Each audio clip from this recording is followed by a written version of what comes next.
What's going on, everybody? Welcome to the Oakland A's franchise on MLB The Show 23. Today, we get into spring training ahead of year 3. A first look at pitchers Michael Soroka, a first look at Joe Michael. I cannot wait to get in some action with him, the generational pitching prospect selected in the first round by us in the last draft, and the current number 1 prospect in baseball without ever playing a professional inning. So welcome everybody to today's stream. We'll get into the action here in just a couple of moments. I am really looking forward to what we can do in year 3. I feel like this is kind of a turning point. You know, a lot of franchises, it's, you know, get to that first off season, add your first players, and then see where things are. But given the dire state of the Athletics franchise, it's really been more of a 2-year proposition to get this team in any sort of intriguing state. So welcome everyone to today's action. How come my comments aren't loading? Let me make sure I didn't disable. They're not disabled. Let's turn it on and turn it off and turn it back on again. There we go. For some reason, my chat wasn't even loading. What's going on, everybody? Hope y'all are having a good Sunday. Let's play some baseball. How about that? So, I want to kick us off today by getting Joe Michael called up. And this is his glove, by the way. We got the multicolor. I don't know if this is like a special glove, but it definitely stands out. The happy face. I guess that's what we're going to go with for now. Yeah, I think the Raiders are an interesting franchise team. I think their defense is pretty weak outside of having some pass rush with Max Crosby. And then, you know, on offense, there are a couple good playmakers, but there's enough competition in the AFC to where you're always looking for more. The Raiders are an interesting team to consider. We are adding Joe Michael to the 40-man roster up to the major league level. And we are going to do the same thing for center fielder Aaron Don.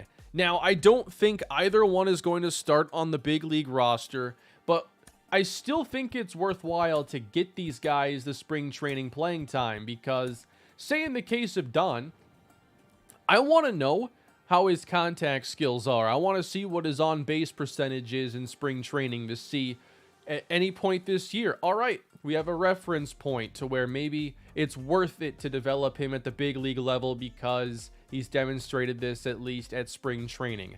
He has 2 notable deficiencies: power with his bat and his arm strength and arm accuracy. I think both are serious enough to keep him at AAA for a while, but let's get a look at him at the bigs here. As we get underway in spring training, we have 39 players on the roster. I'm not sure if I'll make it to 40. I went through the roster earlier today and didn't see anybody that I was needing to get up here. You know, Luis Estrella could be fun, but I just don't think I need to see it right now. I mean, Darrell Hernaiz, I'm very intrigued with. His defense looks good. His contact could be solid. Does he have... He's never been on the 40-man, so he's somebody else we could look at. The defense is legit. What do you guys think? On the 40-man roster in spring training? Should we make it happen? What pitching windup does Michael have? Hopefully it's not like generic 1. It is generic 1. Yeah, I think we're going to at least do like a random one like this, you know? Like, well, let's just say that his true default is going to be generic 16.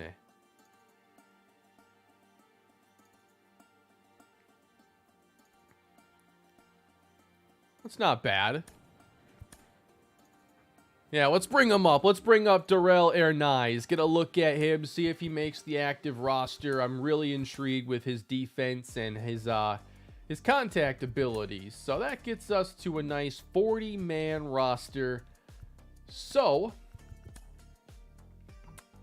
let's get our guy into the rotation here. Joe Michael.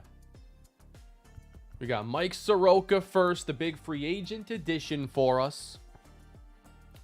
Now, of course, this is just going to be, the beginning of spring training. Therefore, guys don't pitch a lot of innings.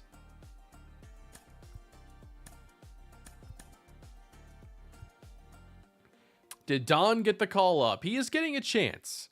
He's going to get a chance to play. We will play with him today. Let me get a lineup set because I never actually did that. Third base. And this is actually an interesting call here to bring up Hernandez, just because you look at our infield defense and it's pretty lackluster.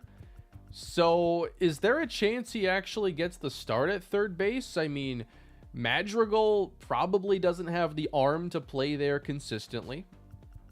Ironman isn't a great defender right now. Geloff is not a great defender either. So I think he's going to get a chance. So I'm just setting a basic lineup right now, and then I will I'll mess with stuff when I get into actual games on my own.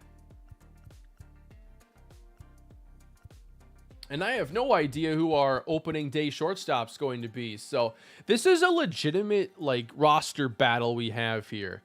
And we no longer have Aledmus Diaz. Brian Anderson can't play short. So Davidson is going to have a chance. Arroyo, I'm going to value defense too much to maybe consider him there. Gordon, I don't like his defense enough in the infield. Man, I think we have to see Darrell Hernandez play a little short. Legitimately.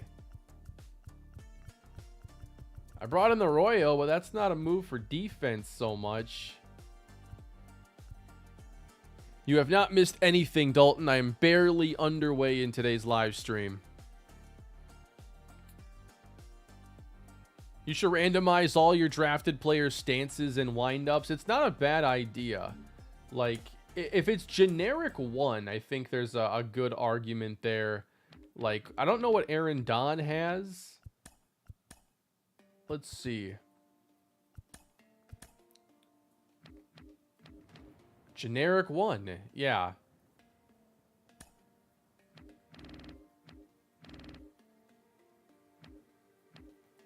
I kind of want to give him something else. Ooh, that's not a bad one.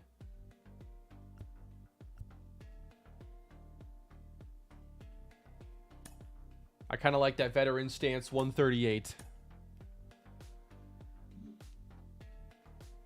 And I can do that with more and more players, and ideally do it without you ever seeing them swing with anything else. So your first impression is going to be a more unique stance and everything. Yeah, I wish they did a better job of randomizing that kind of thing. I think they do a decent job at times bringing guys in and they have their own unique accessories and stuff, but they don't seem to hit the random button on the batting stance or the pitching windup.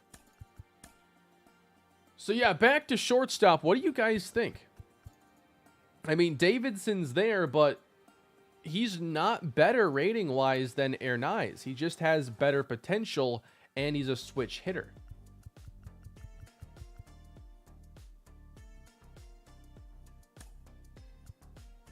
And given, all the deficiencies we have, isn't defense at short maybe a bit of a priority? I think it's going to be his job to lose, honestly.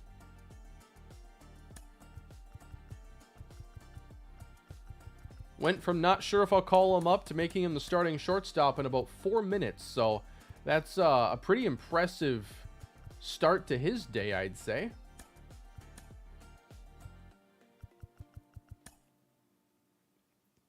And this is our lefty lineup, so it is going to be structured a little bit differently. Davidson against righties. Yeah, we can start off with something like that. Get that extra lefty bat there in that lineup.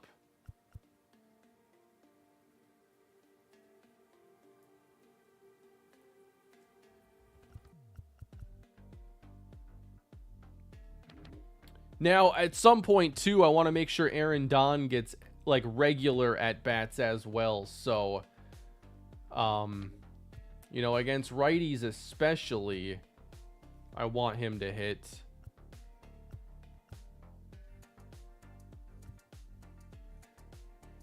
I might have him play over Cody Bellinger right now to get reps against righties. And then he can come off the bench, and he should get at least, you know, I'd like to see him get 60, 70 at-bats at least.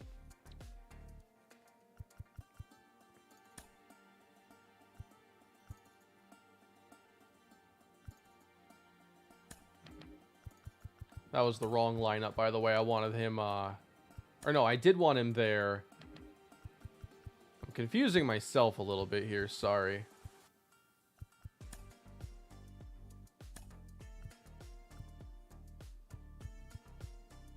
Bellinger's numbers might suffer just because I might be giving him too many lefty at-bats.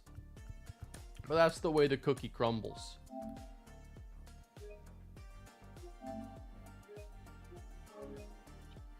Yeah, I don't know why they have the no DH lineups. I honestly just ignore those now and let the CPU handle them. It's like a huge thing less for me to worry about, because whenever I make a roster move, I have to go down to AA and fix that, AAA and fix that. At least now I have half the work. Yep, just auto fix. I don't care. So we're going to take on the LA Angels and Patrick Sandoval. Just watched him give up some offense to the Twins last night. Do they not let me do so I don't know if this has still been a problem where the show theme was giving me crashes when the game first came out. Has that been mostly fixed? Is it safe to play the show theme? Because it's locking me in with this one for whatever reason. And if nobody knows, I'm probably going to simulate this first game. How do I feel about the NFL schedule? It sounded fine. The schedule release, I have a hard time caring because it creates a lot of useless content in the NFL sphere where it's like schedule predictions and just really useless junk food, empty calorie content. I'm not that starved for it this time of year.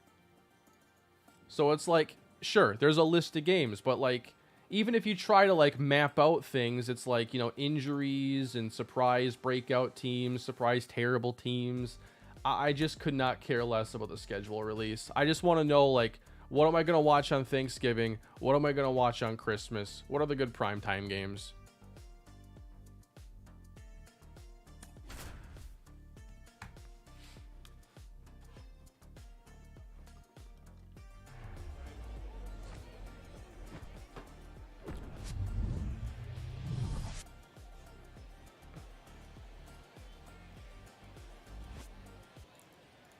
All right, it's baseball time, everybody. Cactus League baseball.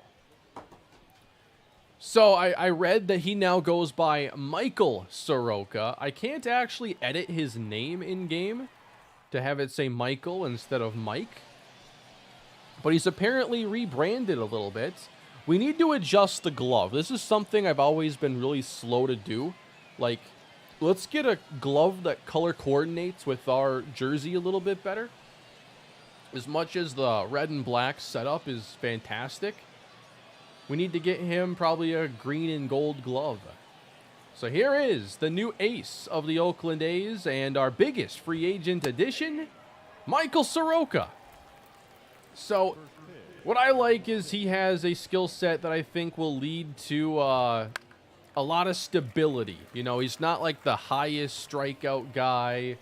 He seems to have pretty good control and just should get a low ERA, a lot of soft contact, and Madrigal takes care of the first ball put into play. So let's take a look at Soroka's ratings here briefly. We're looking at 69 hit per 9. That's not great. 58 K per 9 is pretty low. But home run per 9 looked good. His controls at 70, 72 walk per 9.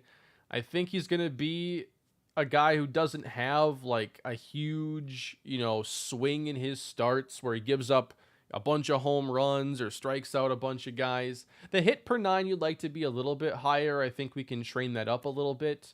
But just seeing how he's simulated throughout this series, the numbers are stable. And that's one thing I really wanted to get on this team. Just give me someone I have to worry very little about. High floor, lower ceiling. Not flashy, but a very good pitcher. Ball 1. 1-1. And a pretty good test here against the Angel Bats, although missing Shohei Ohtani now in the Cubs in our franchise. 1 ball, 2 strikes. Having 5 pitches is really nice as well, especially if he has good control of everything. It gives you so much more to work with. A lot of guys have poor control and, they have a 4-pitch mix, but it feels like most of the time you're operating with just 2 pitches because they don't have the confidence to throw strikes with their secondary stuff.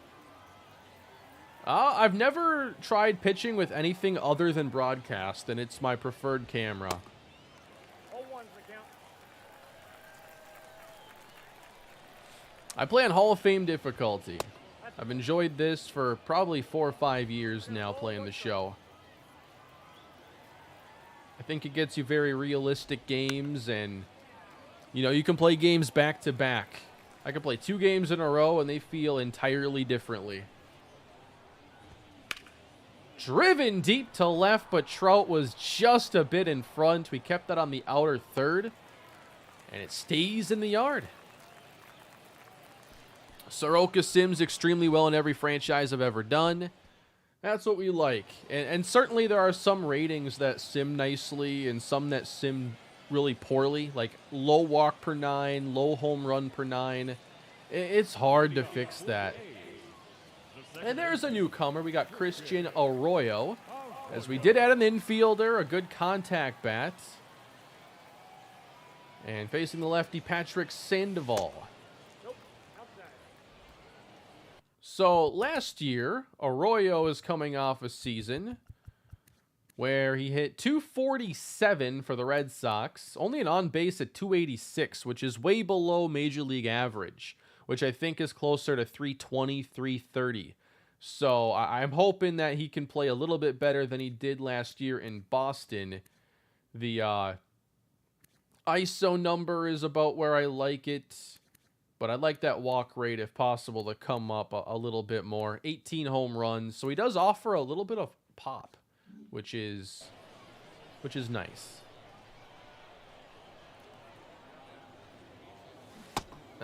Ugly swing. 1 ball, 1 strike. Yeah, and his contact ratings are exceptional. You think that he has, higher possibilities in his range of outcomes, as that's probably going to be a pop-out. But, 79 contact versus lefties, that's hard to come by. Teoscar Hernandez. Way up there. What's league average for ISO again? I'm not sure exactly what league average is right now, but 150 I think is a pretty good baseline. 150, 160. Once you get into the 2s, that's when you're starting to deal with guys who get extra base hits on a more regular basis. I saw a really good graphic the other day that I want to save that it was like MLB averages by year, and you can see how strikeout rates and batting averages and home run rates have changed over the last 17, 18 years. So back in the mid-early 2000s, the average batting average in the majors, I don't have the numbers directly in front of me. That's going to right. And that's going to be extra bases for Teoscar Hernandez. Should he get there? And he does. So the average batting average in that period was like a 264. And it's dropped 20 points in less than 2 decades. Now we're looking at closer to 240 being major league average. Really high strikeout rates, more home runs, of course. But it's nice to know where you are in terms of average and what's considered elite. So yeah, Cat in the comments there. Thank you for the numbers. The league average in real life right now is a 248 batting average, 320 on base. Who do I think will be our all-star for Season 3? That's a wonderful question, and one that probably doesn't have an easy answer after Jace Peterson last year. Imagine that, our only all-star, and he's not even offered a contract to come back. On his way home, Hernandez will score, and Seth Brown drives in a double. Very nice. Try to get players from that Oakland, San Francisco, Cali area. I thought about that as it pertains to like player motivations and wanting to be close to home and maybe playing with good morale. But they don't track a lot of stuff with morale in this game, so I'm not sure if there really is a lot of benefits. It would just kind of be a talking point. I love hitting with Seth Brown. Shea gonna ground to short. He's gone. And then you got Tyler Soderstrom. So yeah, he's right there alongside, you know, a little bit lower than that league average, batting average, but the OPS was 728. He's near that.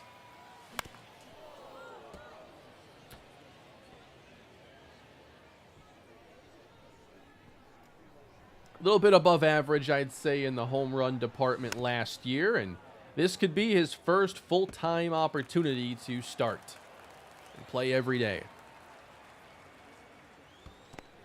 That's going to advance Seth on his way to third base. And now an RBI. Well, it was an RBI chance already, but we'll see if Soderstrom can deliver back-to-back lefty-lefty. Fighting that off. Yeah, 780 OPS, 20 homers. I think that's a rough estimate of what you could hope for. I'm hoping for more homers than 20. Just based off of last year, I'd like to see at least 25, maybe our first 30 home run hitter. I didn't even want to hit that one and play. I just was hoping to foul it off.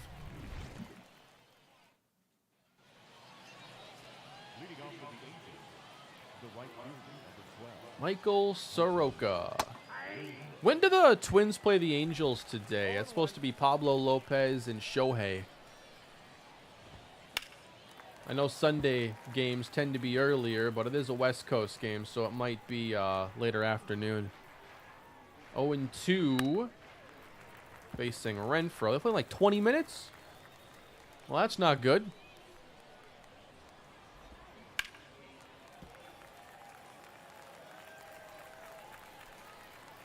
I'm kind of ready for the Twins to get off this West Coast road trip, though. These 9 o'clock Central starts. I know it's even worse for those of you Eastern time zone. It's rough.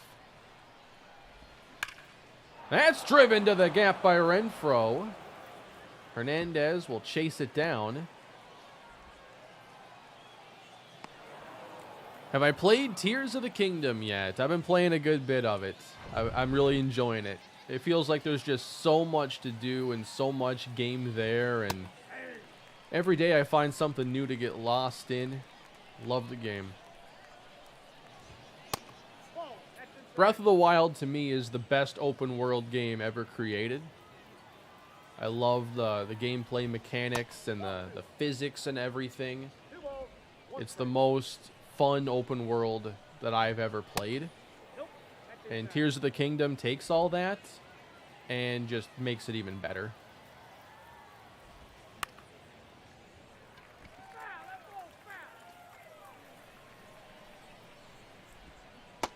Waving at it wildly, Rendon. Gone. Exactly. I was looking at the standings the other day, and the AL East had everybody above 500. The Red Sox were in 5th place with the same exact record as the Twins, which was like 4 games above 500. Only the Twins are in 1st place in the Central with everybody else under 500. The American League East has sucked my entire life. There's Seth. 2 down. He's out. There are never more than like 2 teams competent at any given time in the Central.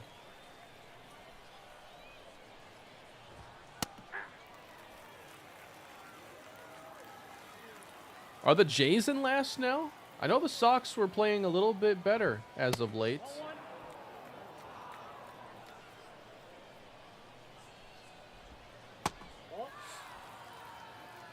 2 balls, 1 strike. All right, I'm trying to end this second inning here. I'm over it. 2 strikes on Rengifo. Missed tie.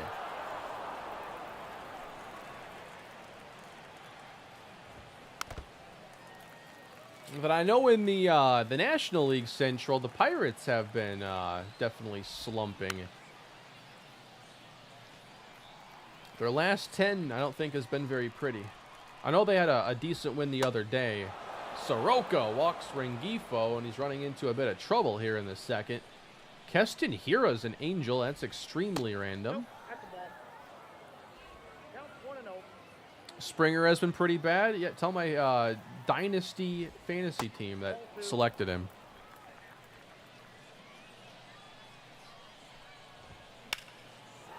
Pass Seth Brown, and a run will score. Right back to where we were before the pitch with runners at the corners and 2 down.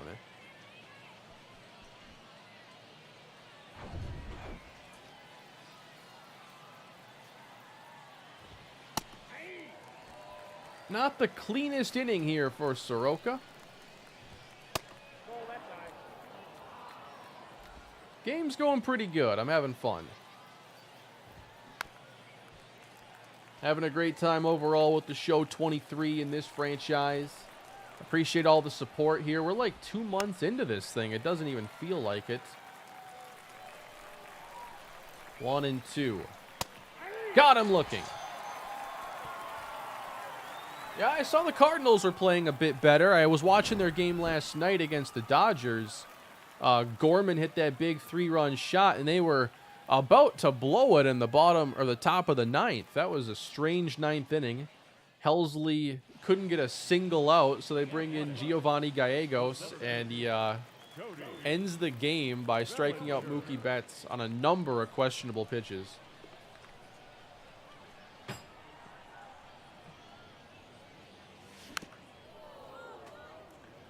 A player that's been really surprising is Mickey Moniak, doing good in the big leagues. I love it as an Angels fan. Good luck to the Twins today. Yeah, I know he's had a couple big hits, I think, in this series.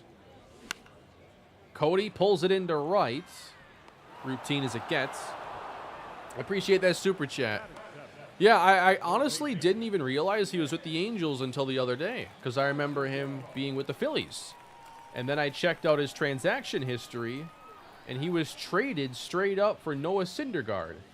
And Syndergaard's not even on the Phillies, so he was a really highly touted prospect. Got traded for an older pitcher who they didn't even keep around for a while. What a weird deal. I have not played with Joe Michael yet. Nope. That'll be coming after this game.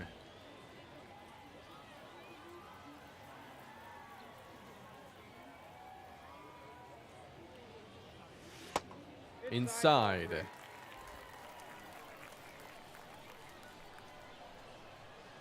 Three and one from Sandoval. Why'd I swing at that? Really wanted the fastball there. Who does Joe Michael's game remind you of? Well, I mean, he should be a high strikeout, pretty high velocity guy who does give up occasional homers and has some control issues. I'm not the best guy to go to for pitching comps. I don't think he has the elite velocity that you'll see from some of the top aces. To right center. Not landing for Gordon. I did change his throwing motion. We got something new. Here we go. We got Darrell Hernaiz. Can he be the starting shortstop this year? I think defensively he's going to do it. But I'd like a little offense there at short as well. First at bat with him here in spring training. And we're down 0-2. Rodon's a good comp. I don't hate that.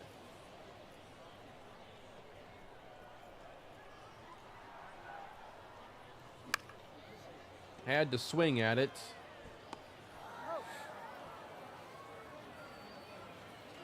Oh, the renovation rebuild is something that's just kind of, it's going to show up kind of randomly and whatnot.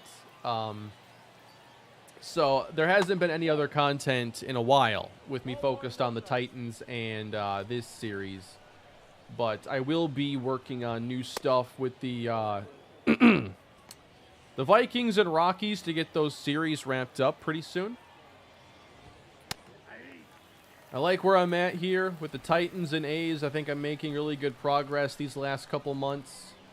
But for sure, I want to do something for those series soon. And it might mean that I take a couple days and it breaks up the flow of these episodes a little bit, as that's a base hit for Fletcher. So, you know, the series rotation might get broken up a bit so I can fit in something else. But as far as things like the renovation rebuild or something smaller popping up, I am getting closer to wanting to do stuff like that. Wow. Runner was going, so he's going to make it to third. Another jam here for Soroka.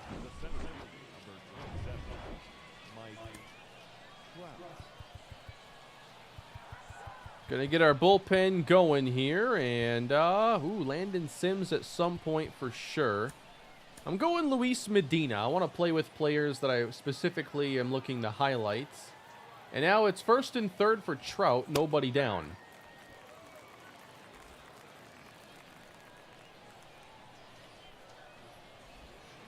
Uh-oh. Both of those were right down the middle. Yeah, there have been some wild ones here at the Titans this season, that's for sure. New episode should be coming tomorrow, by the way. Got him looking. I don't know what Trout's doing here in this at-bat. Hey, Paul, I appreciate that super chat. The series has a special place in my heart because the A's have been my favorite team since I was a kid. It's sad to see what Fisher has done to this great organization, and I can't wait to see you return them to glory. At least A's fans, hopefully this series can give you some positivity here in 2023. I'm sorry that your team is looking to move. I think that would be an awful thing to have to deal with. A couple Minnesota teams have gone, but not in my lifetime.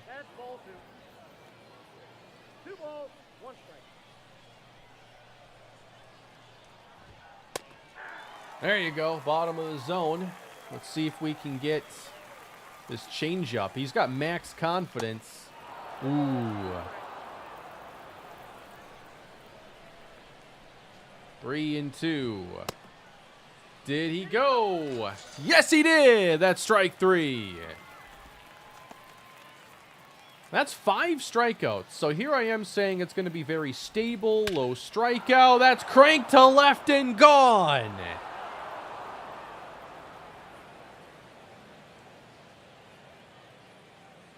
A rocky debut for Michael Soroka. Oops.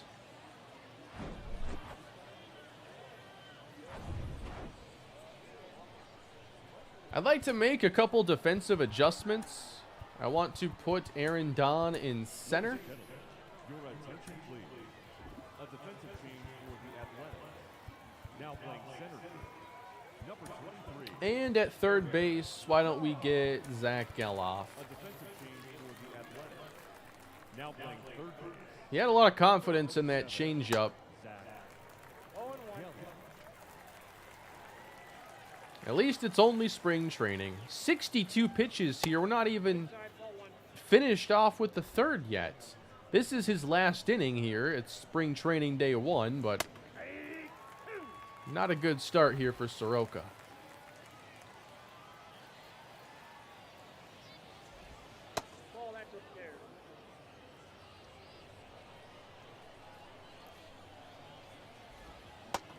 There you go. 6 strikeouts in 3 innings, though. Let's focus on the positives. Are you planning on doing more with UTSA this summer? I am looking to do more with UTSA. I don't have an exact timetable yet. I wish I did. But as of right now, I do not. But I think closer to, like, you know, the middle of the summer, when that typically is like college football time, you know, when NCAA would normally come out and stuff. Now batting, right fielder, Teoscar Hernandez with 1 down here in the 3rd.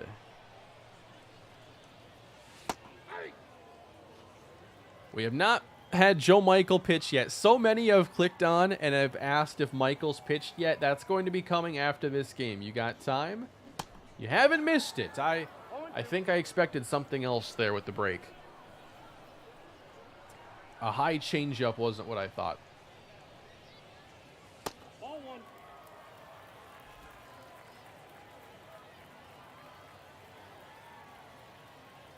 I was surprised to see how poorly the Cardinals were doing, so 2 balls, 2 strikes. you know, that division usually is not the strongest overall, so I think they still have a chance, but it's a tough hole to create how they started the season. Any plans for Super Mega Baseball 4 content comes out June 2nd. So that game is on my radar as far as checking it out, but I don't think I'll be doing a full series. I'm really trying to make this series the focal point of the 2nd channel. On the ground and through the right side. That's a 109 exit velocity on a ground ball single. That's about as sharply as you can send it through the infield.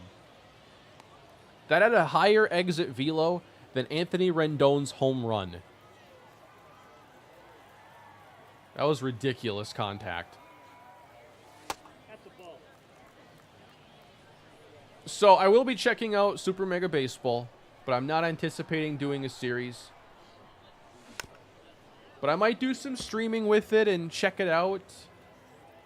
I will be playing it, that's for sure. I love Super Mega Baseball. Seth Brown. Ooh, that one's going to be a tough play. And he beats out the throw.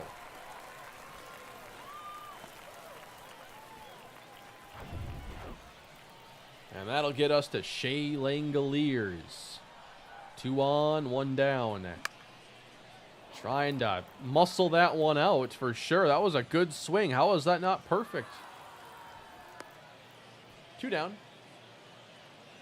And it brings up Soderstrom.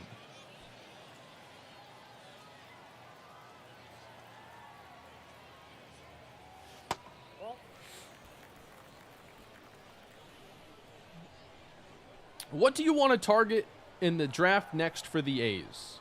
So I feel like now I'm actually interested in some of those more highly touted closers. I feel like we've gotten perhaps a signature player in Aaron Don. Although I do think that the holes in his game could lead him to being more of just an above average player and not a star. And then you have a true star in Joe Michael. I would like to get that signature bullpen guy, maybe a future closer. Ooh. So that's going to be another area of focus, just the bullpen. Nope, that's ball 4. Take your base. And then, you know, we'll have to see. We're going to pick early again, but it's not likely I'd take a closer, you know, at number 2 or something. Aaron Don. Bases loaded. All right. So I wish we didn't have so many lefties facing Sandoval, but Aaron Don, first spring training at bat. Missed inside 2-0. And hitting lefties is not his specialty either. He has to work on that. He has a lot to work on, honestly, for a player with such high potential. 3-0. He does not have pop. We got to get this man in the weight room. That is actually training you can do. You can set it to, like, I think weight training or something like that. 3-0 to Don. And it's a 4-pitch walk. And he'll be awarded an RBI. And that brings up Zach Geloff. That misses.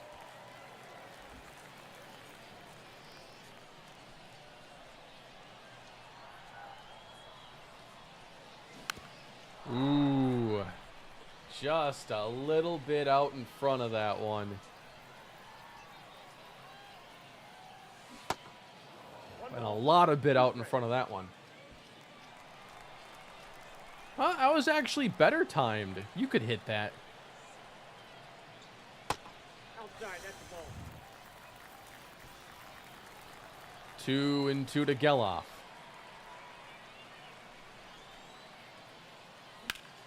That's driven to center, but directly at somebody.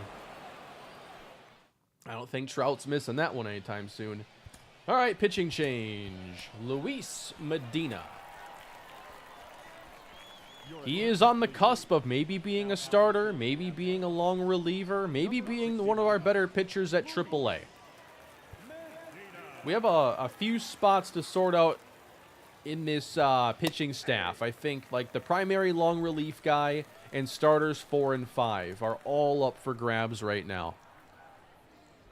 No slider adjustments. I never touch sliders on the show. I love the way the game plays on Hall of Fame out of the box. The further we pass through time, the more irrelevant that phrase gets. That is swung on and missed.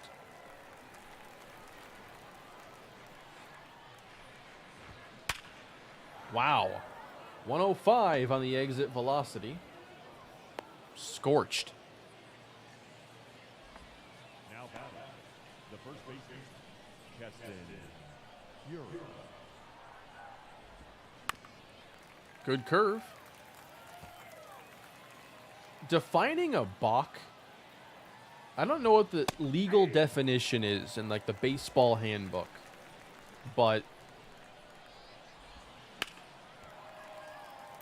you know, it's like a rule designed so a pitcher doesn't, you know, act like he's throwing home and then, you know, tries to throw off a base runner. It has to do with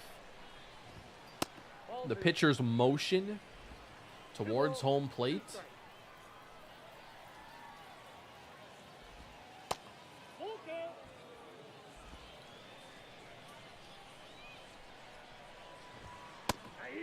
Got him at the top of the zone. If you were the GM of the Twins, what would you change? I think the home run or bust nature of the team. I don't like that the Twins don't run very much. I don't like how they're a feast or famine offense that relies too heavily on the home run.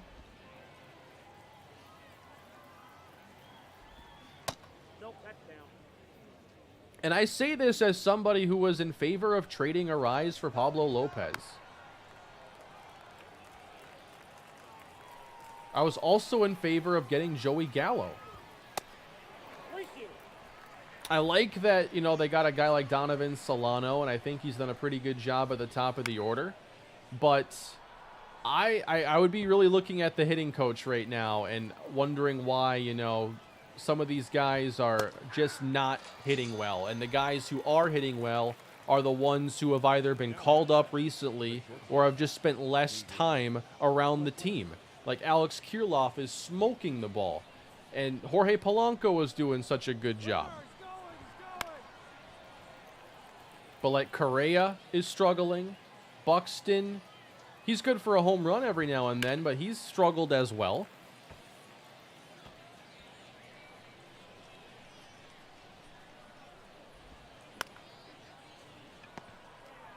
Been underwhelmed with guys like Kepler for a long time.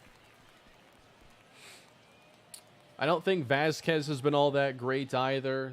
The Twins offense is just so disjointed right now. Like, I'm loving Kyle Farmer playing because he's one of the most reliable guys they got right now, especially against lefties. Kyle Farmer seems to come up in every big chance, every big spot he's given. Ah, ugly swing.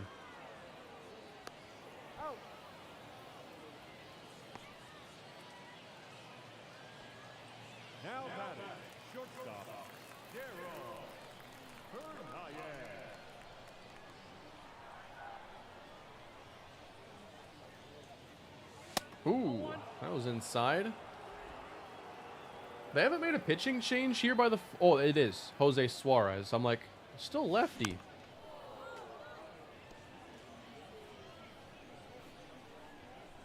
Can you guys use a righty next? Thoughts on the Vikings going into camp? Nothing major. You know, I want to see the defense hopefully be younger and faster this year. And, you know, offensively, I think the team is fine, but I do think they're probably going to see a great deal of regression this year.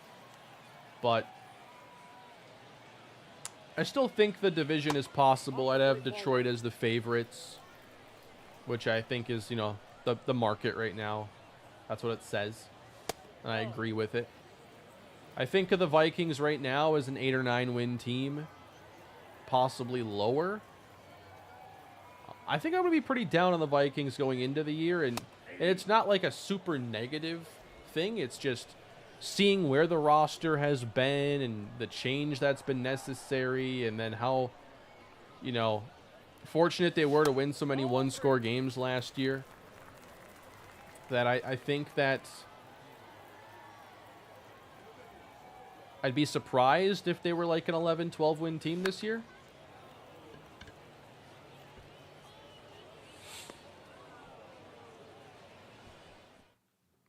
Trade for Taylor Walls. I'm not looking at too many trades right now. Mostly just sorting out who we have and who can fit roles. And if we have weaknesses later, then I'll look at possible trades. But I feel like we have enough options to fill. Medina. Easy. The center fielder, number 27, Mike Trout. Ball, that's outside.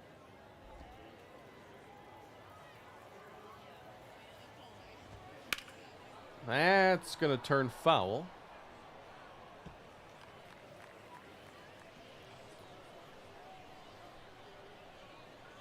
Yeah, I've wanted some more switch hitters on this team. It's a hard thing to try and force. It's nice when you can come across guys that fit what you're looking for and also are switch hitters. And one of the best ones we have now to develop is going to be Miguel Cabrera. I don't know why I thought it was Melky Cabrera for a second. Why was he on my mind? Was he a switch hitter? I think, yeah, wasn't Melky a switch hitter? Because Miguel Cabrera certainly isn't. But our Miguel Cabrera is a switch hitter.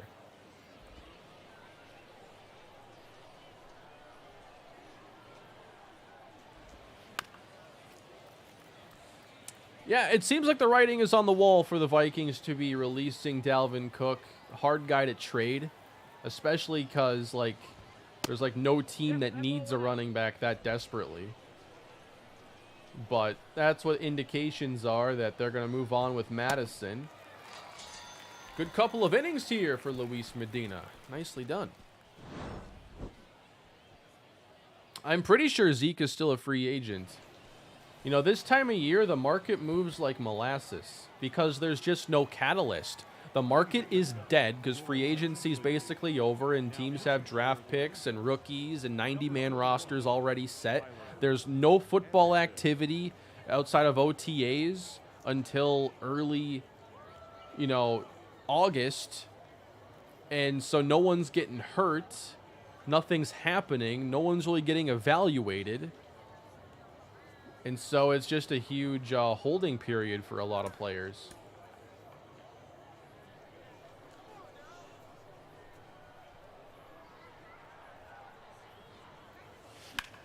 Again to right field. Hernandez is 3 for 3, all to opposite field. And especially at running back, when you're a guy like Zeke and you want opportunity, you don't know where it's going to be yet. You might as well wait until someone gets hurt in the first week of training camp or something. Because you'll also get more money that way too. Because right now you have to sign on somewhere to be a number 2 guy and probably make like $1.5–2 million. If someone gets hurt and they need a starter, he might make $3.5, $4 million. Nope, that's off the plate. Ball 2. I can't see Miami. They have an archetype there, and it's significantly faster than Zeke. I think it's good to have someone who can provide a bit of power as well, but I feel like the Shanahan teams haven't always subscribed to that theory. I think Miami has too many running backs to even look at Dalvin, honestly.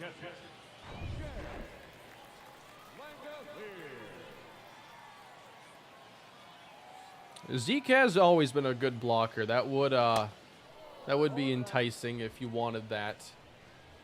But I don't think it's enough for teams right now.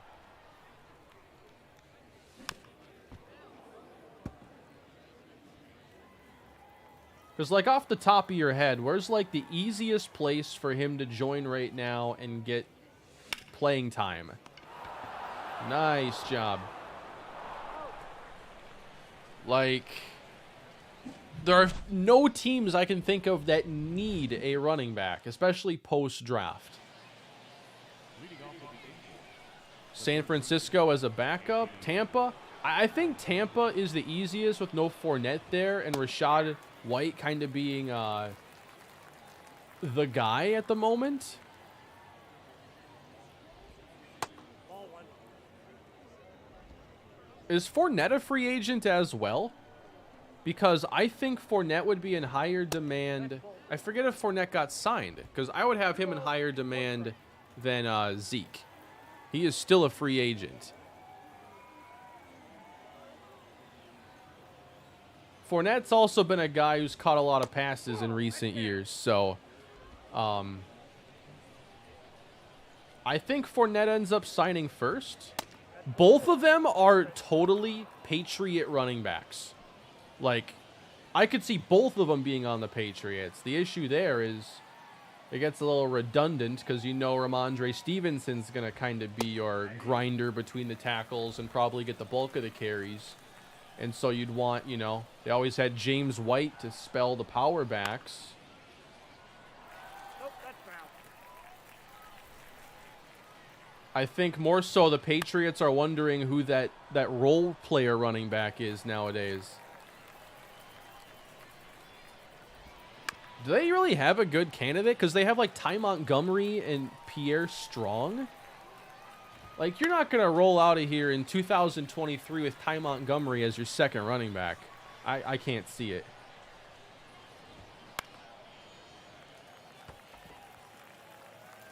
I think Kareem Hunt's a free agent as well. They got James Robinson. That's right, but like the Jets traded for him and then let him go, which is a really bad sign. I don't know if the Achilles has like hurt like his comeback. It's a crappy injury, but he suffered it so early, I thought it wouldn't be as much of a problem. But he's also one of those guys where, like, and think about it, why some of these running backs only have 4 or 5 year careers. They don't have overwhelming athleticism to begin with. Once they're operating at like 92% of what they had, that might not be enough, you know? Got him. Up next for the Angels, the first baseman, Cactus League. I could see the Jets doing it, picking somebody up. Like Fournette, I think would be a cool signing there. You know, an experienced pass catcher, but you got Michael Carter who can catch. You got Breece Hall who probably comes back. Oh, holy cow.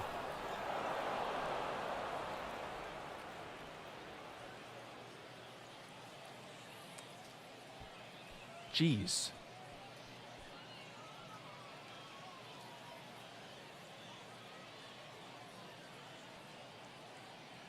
That thing got smoked.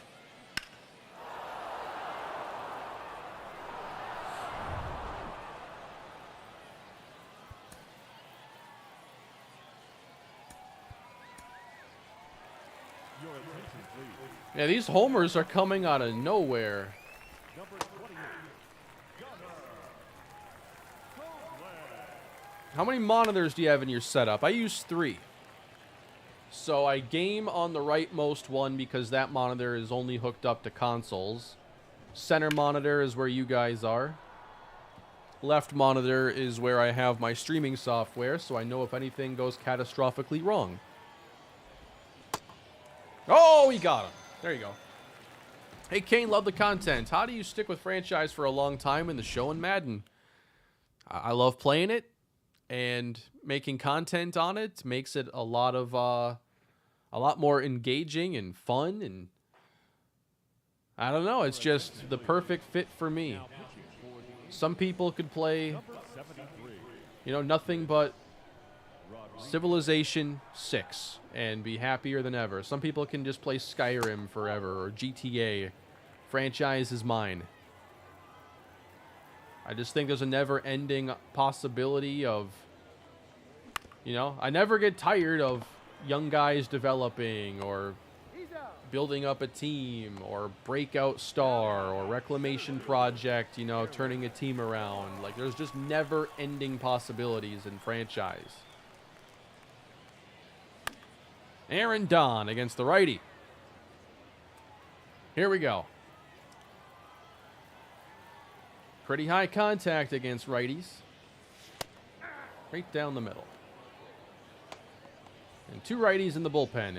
86 power, or 86 contact against righties, only 36 power. Trying to hit our guy. We have not yet pitched with Joe Michael. That's coming in the next game that we do. I saw it about as poorly as the ump did, so we're on the same page. I thought that was going inside.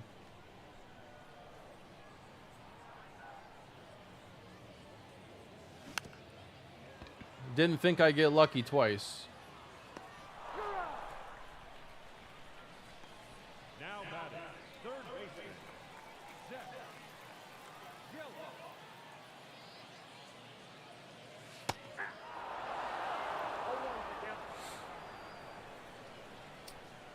I'm not sure how to do coaching carousel in MLB.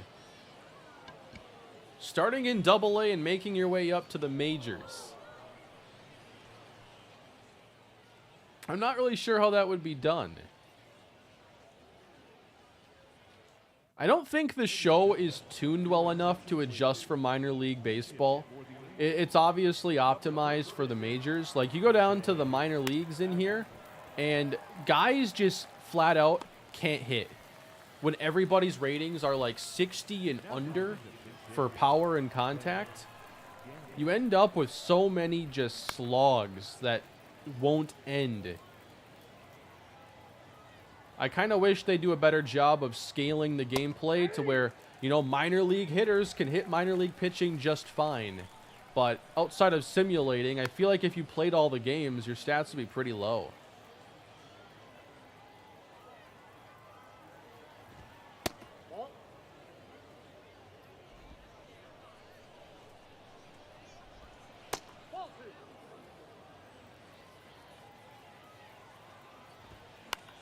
Popped him up. They have not hit a single ground ball, to my knowledge, to Darrell Hernaiz. I want to see him at short get a couple of chances. I might have to go player lock. And now they're taunting me by going to second base instead of short.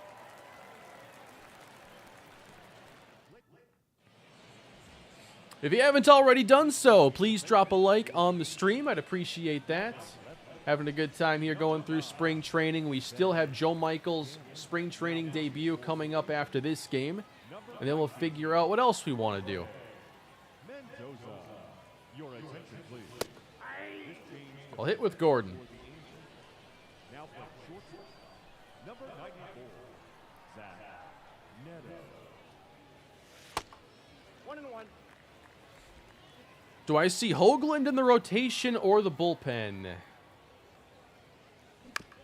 It's very difficult to say right now just because I think that the guys that are contending for those final two rotation spots and the bullpen, they're really clustered. Like, there's not much separating, so it could be anybody.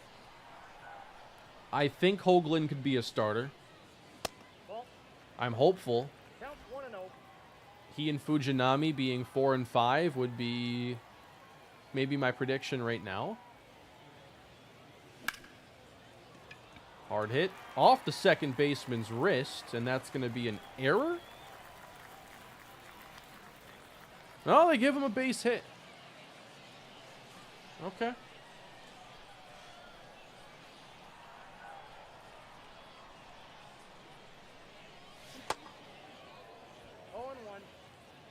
Am I off the Lawrence Butler train? Not completely, but the outfield's just gotten way too competitive. I have swung terribly with the newest hitter here, Christian Arroyo. But Teoscar's been great today. 3 for 3, all the right field. I'll hit with him one more time. And now we go to short. And it's an easy play. I thought it might get through.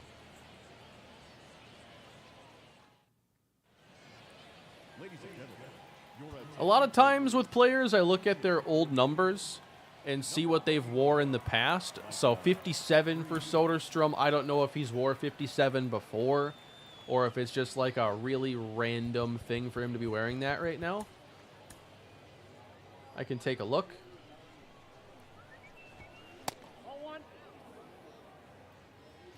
Let's see. Defensively, do I want to make any changes? I think I do. Your attention, please. A defensive change for the Athletics. Now playing second base, number 12, Jeremy Iron. Speaking of Lawrence Butler, I think I'd like to get him in the game. I don't think we'll hit necessarily again with Hernandez unless we do well. I'll put him in left. A defensive change for the Athletics. Now playing left, number 77. Any plans for the new stadium yet? I have a few ideas for it, and I want to work on it and see if I can get it done in time for the beginning of year 4. Got him on strikes. Soderstrom wears 21 in real life. Okay. I'm not sure if that's taken up or what the deal is, but I can take a look at that because it'd be nice to have a cool number. Hernandez at short. There you go.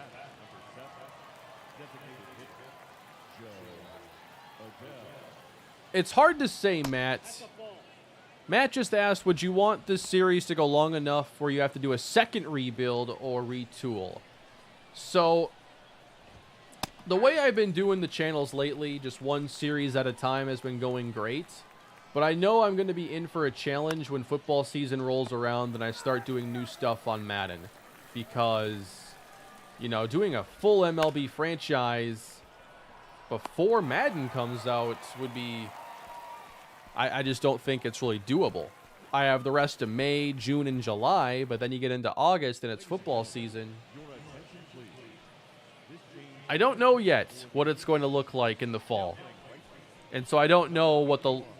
Like, certainly I'm not ending this series, like, super early or anything like that. And that's not even on my mind. But I can't really predict what the long-term outlook is on the series. Now playing third base, number 21. A lot of lefties here. Yeah, we have to change Soroka's glove. Ooh, smoke to center.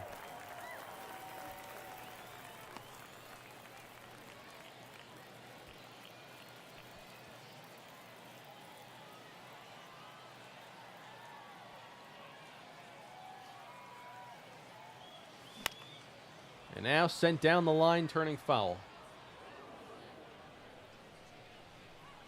Would like to get a couple big swings here and make this one interesting. Shea Langoliers. Ooh. I always struggle with the high strike.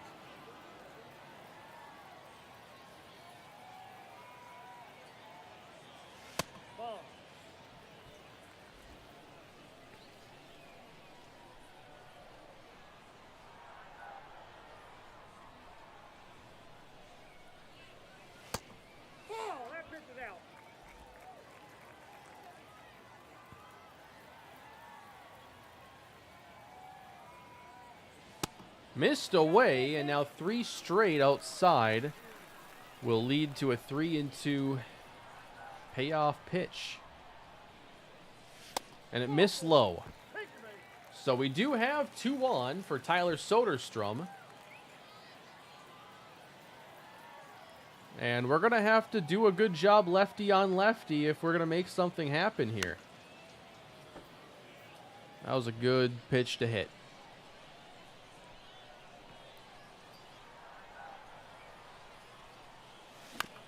Bounced over his head, behind the bag, double play. 6-4-3, and now Aaron Don. Again, he doesn't hit lefties well whatsoever. Missed inside.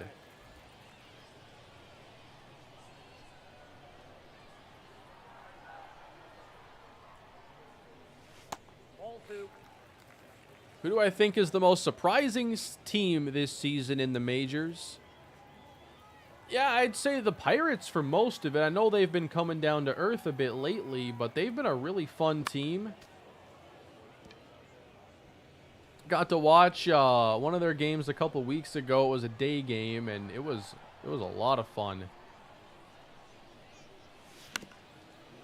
I know I'm swinging super late on some of these.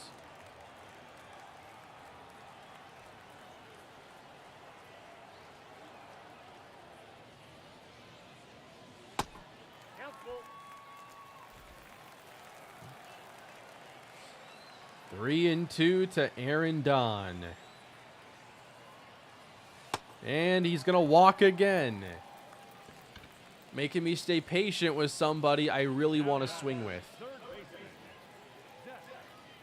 Where do I see the AL East standings at the end of the year? Well, that's a tough one. That's a really good one. I'm not a long-term believer in the Yankees offense unless they make a couple big trades. I also have trust issues with the Jays.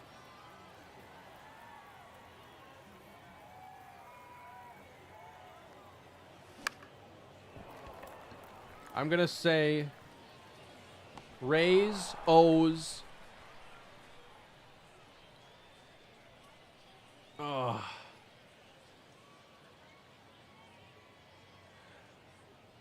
Third, I'll go Jays. Yankees, Red Sox. Leading off with the Angels, the second baseman.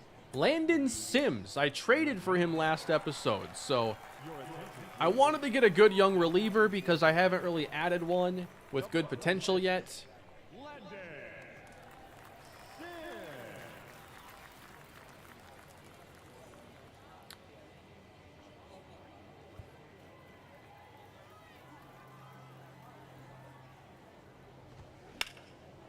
That's a foul ball.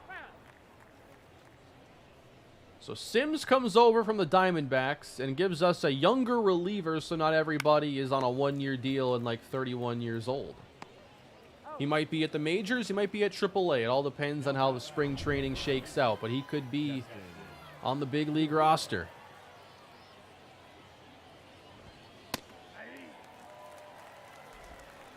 I don't have any conviction with Jays versus Yankees. It's just I believe in the Jays offense more than the Yankees offense.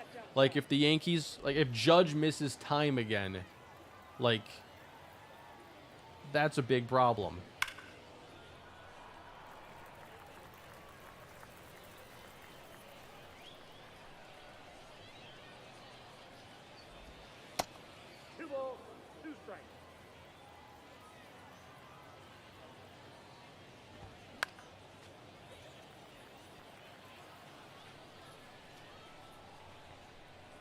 Does anyone know what happened to Alek Manoah?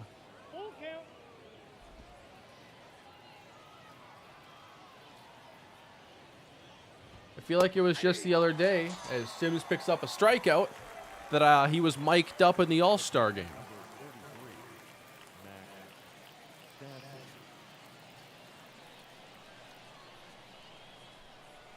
How bad are his numbers this year? A negative .4 WAR at this stage is pretty rough. He's 1-4 with a 5.15 ERA. He's made 10 starts. 1.7 WHIP.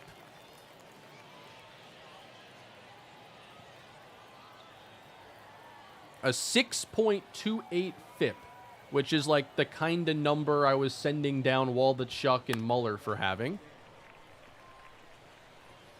Giving up a 1.6 home run per 9, 5.9 walk per 9, which is like double his career average. And his strikeouts are significantly down. Ball, that's out. So I can tell you what, but I can't tell you why. That's out.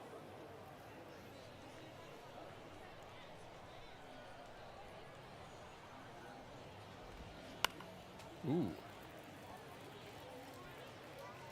Sims has been giving him some tough stuff to deal with here. And that's a really good first impression. The pitch clock has messed with a few of these pitchers. Is there any reason to believe the pitch clock would be a reason that some are having issues this year? It's tiring them out faster? Yeah, I mean, they have a commercial about that on MLB TV or whatever, where they're talking about it's Nestor Cortez and the catcher. I forget his name. Even though he had a really good year last year, and I should remember. It slips my mind. But they have a whole commercial talking about how catchers have to stay in shape and pace of play is going to affect them too. Yeah, Trevino. Yeah, maybe some guys just can't handle the pace as easily, and it affects their stamina. He was one of the slowest pitching pitchers, that's why. Okay. 0-1. He was a slow operator.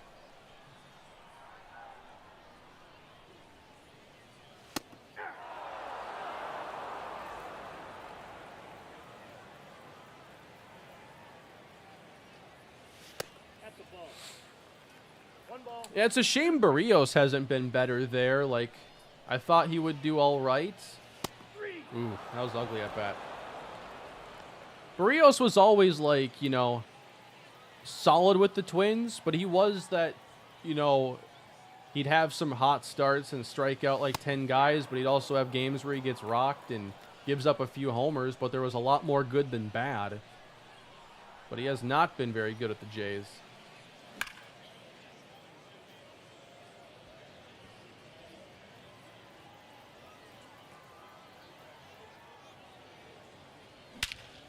Ooh, a blast to left off Ironman's bat. Way back and gone. That was a contact swing. 0-2, I tend to go contact swing if you're not one of our best hitters. And he absolutely annihilated that. At least it's something.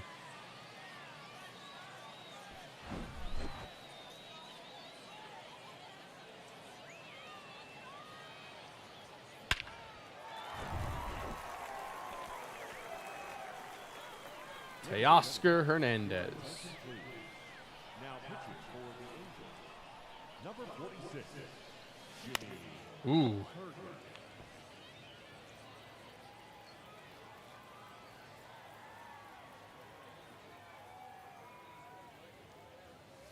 Ball 1. 1-0. Yeah, they made a pitching change with 1 out in a 3-run game. Kind of a head scratcher.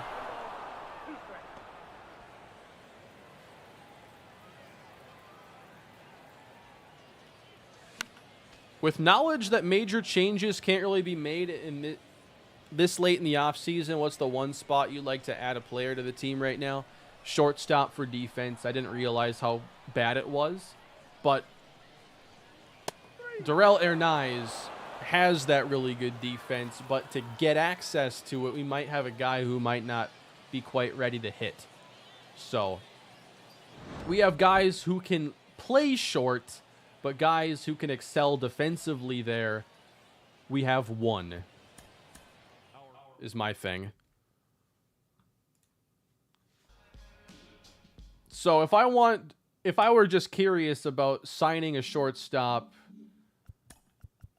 just out of curiosity, where are free agents? Oh, I was on it. I saw Aledmus. Did I see Aledmus Diaz? Well, he's there.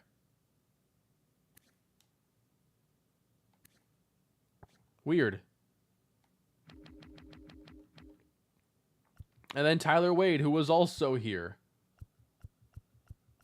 And the guys available aren't great at short because, you know, everybody else values defense there as well. So, I mean, Aledmus Diaz is just right there. If needed. Yeah, I've gotten 1,000 comments about Taylor Walls.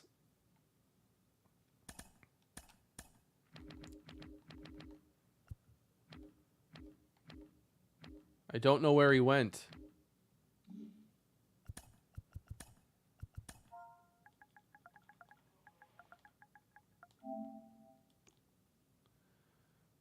$62 overall? This is your man?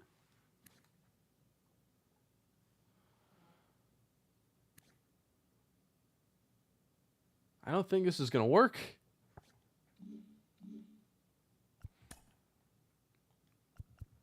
All right, I know what y'all are waiting on here.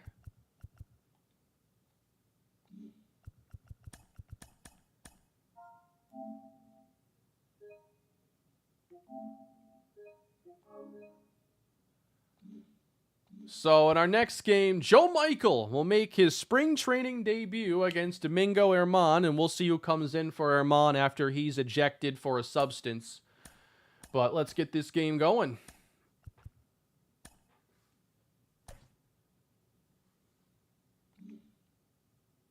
They already used him before I could. How? He's in the rotation. That's not nice.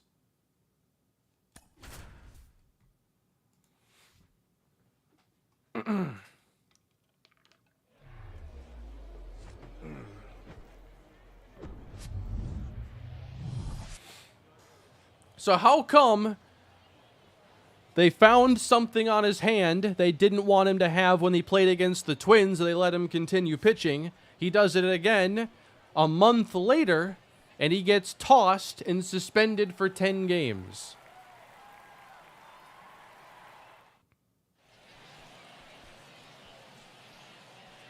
Yeah, with those numbers, I think I want to have the umpire check right now. He might be using the rain to hide another foreign substance on the baseball. Leading off for the Athletics, the left fielder, number 1, Nick. Oh, is my camera in the way of his numbers? They're elite. His numbers last year were excellent.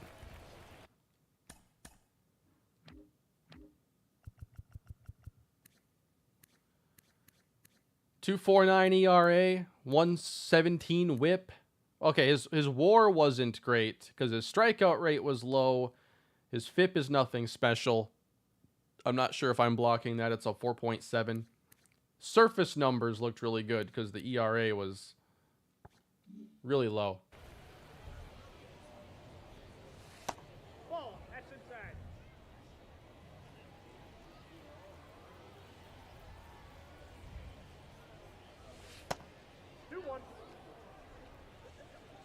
See, it's harder for the sticky substance to stay sticky in the rain, so he's losing control of his curveball straight away. Into left field, Gordon drops it in for a hit.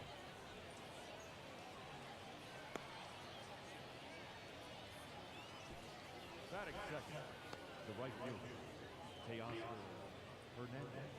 Teoscar Hernandez.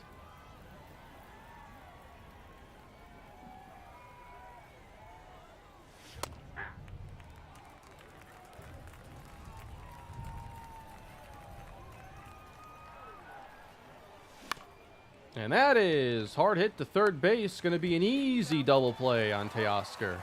He was way better when he only hit the other way. the first baseman, Seth Brown. And now Seth Brown with the bases cleared.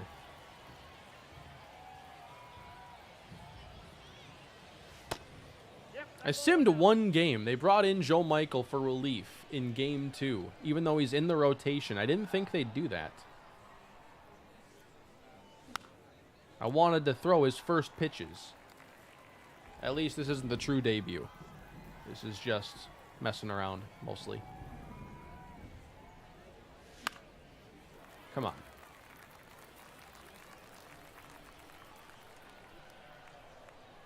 One and two from Ehrman. That's a good pitch. Lowest overall player in the organization? I think I drafted a couple guys that are in like the 47, 48 range. So, names off the top of my head, I can't remember. Here we go. This is what we've been waiting for. Joe Michael. Pitched the day before, but it's the first time I'm getting a chance to pitch with him. Apparently that first inning of work didn't go great. Gave up a hit and 2 runs. So there must have been a walk and a home run, I would imagine. But it's a new day for Joe Michael as the top prospect in all of baseball.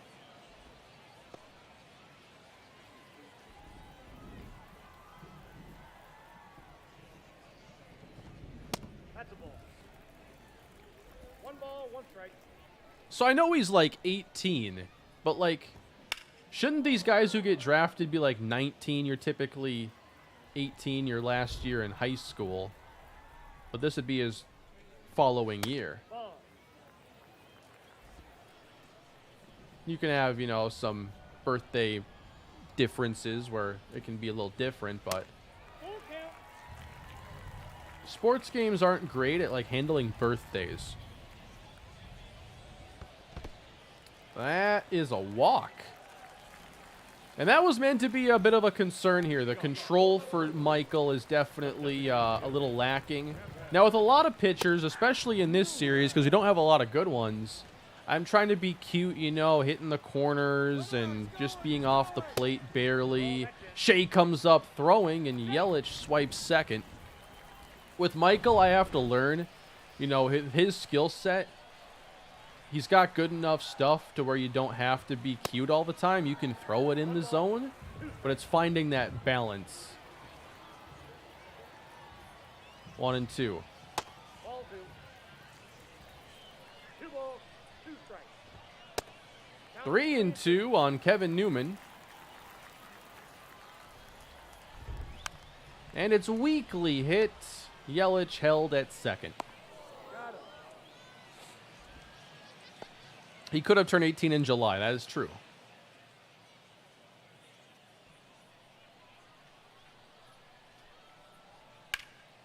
Deep to the right field corner. And a fair ball. A run scores. Hernandez has to play it because it didn't leave the yard. He's safe. So a walk and a hard hit double. Rough start here for Joe Michael.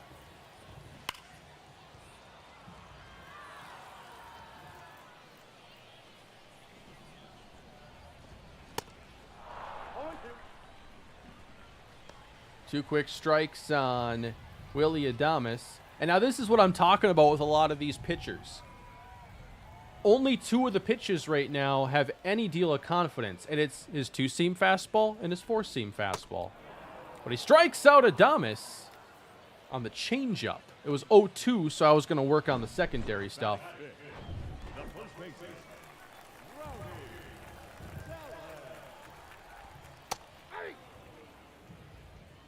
I don't plan on relocating, but I do plan on making a new stadium for our athletics here. Yeah, a slider or cutter would definitely be nice. But it looks like it's going to be fastball changeup, and then watch out for the curveball is his deal. And he strikes out Rowdy up and in.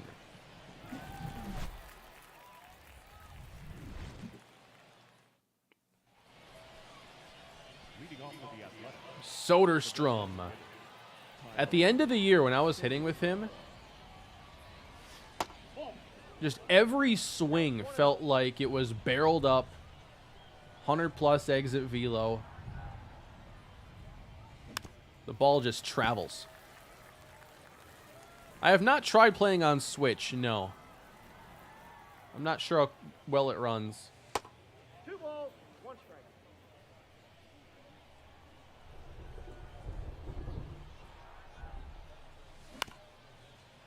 Grounded to third. He's out.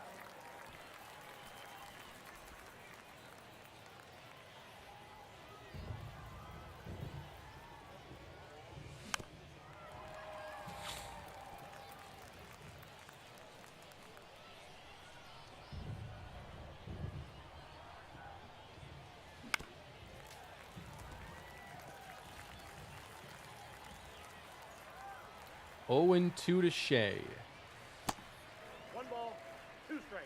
I haven't gotten a hold of one with Shea in a while. Contact's a little bit lower. Plate vision's a little bit lower. Ah. I've let a lot of those go today, but sometimes they get you. Hey, it's Aaron Dawn. Ooh. I haven't had a good swing yet with Don. Ooh, Correa doubled. They have a run. 1-0. Sweet.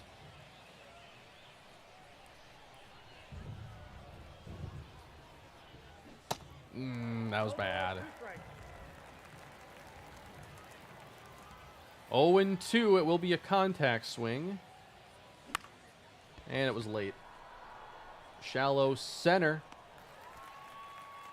Herman pitching really well so far. Yeah, Twins got the Angels right now in the final game of that series. I hope it's the final game. I don't like when the 4-game series sneak up on you. That's a ball.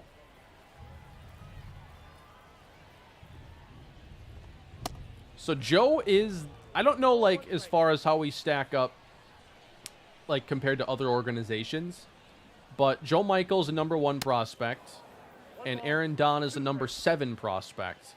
I am not aware if anybody else is in the top 50, but I'd also wonder if Miguel Cabrera has cracked that yet. Nicely done. Is Aaron Don related to Aaron Donald? I don't believe so.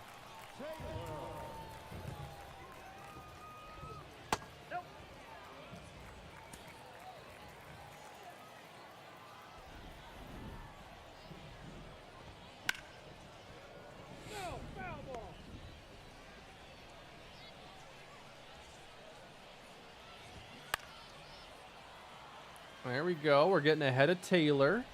Doing a little bit better against the bottom half of the lineup. 1-2. He went. I think Miguel Cabrera is a little old to be a prospect at 40. You know, that's a really good point. I didn't think of that.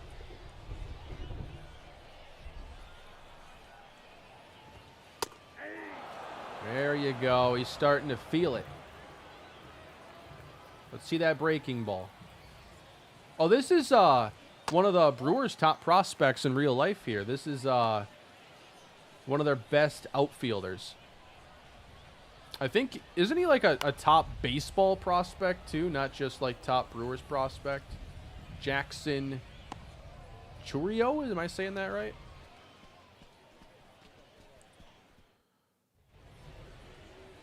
Leading off for the Athletics, the shortstop, Logan Davidson. Davidson. 0-1. The screwball. I liked when there was always a guy you could count on, to have one of those weird pitches. Casey Fossum and the Devil Rays, the Ephus, back in like MVP 05. That was fun.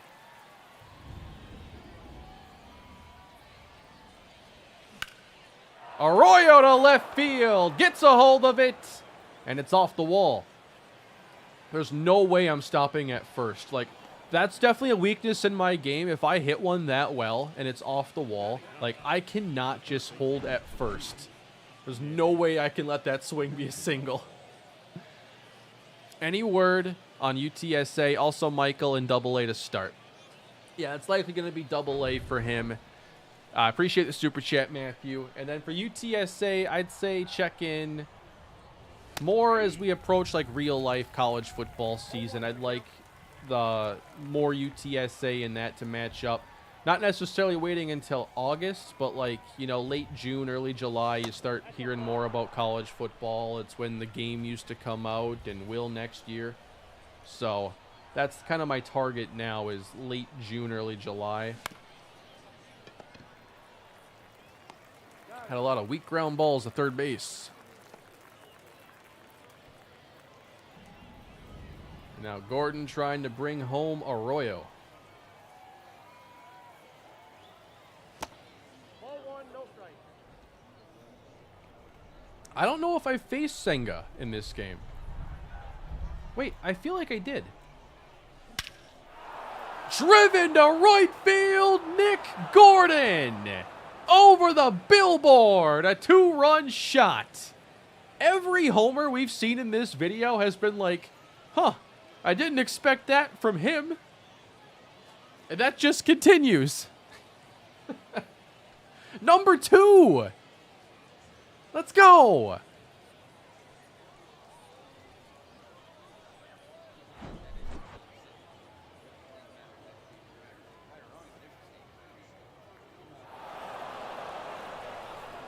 What a missile to right.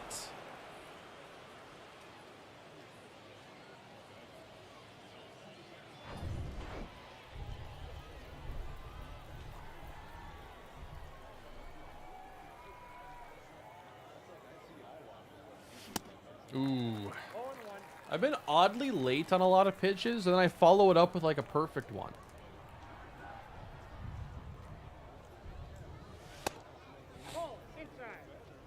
I think Gordon is definitely becoming a pretty key player for us, and you all voted him as the team MVP in the final episode of Season 2. Right back up the middle, past Herman. For sure, in MLB The Show, you know, you can find guys with upside, but you're never guaranteed they're going to pan out. They've all got their own journey to go on.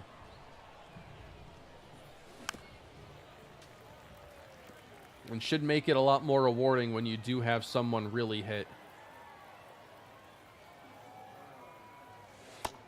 Oh, that's 6 out.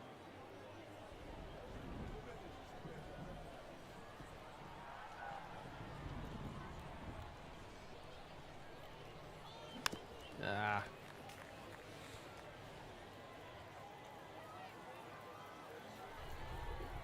One and two to Seth. Ball 2. Takes it low.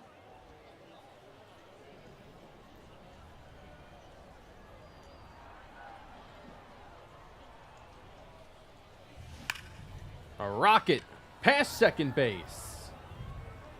First and third with 2 down.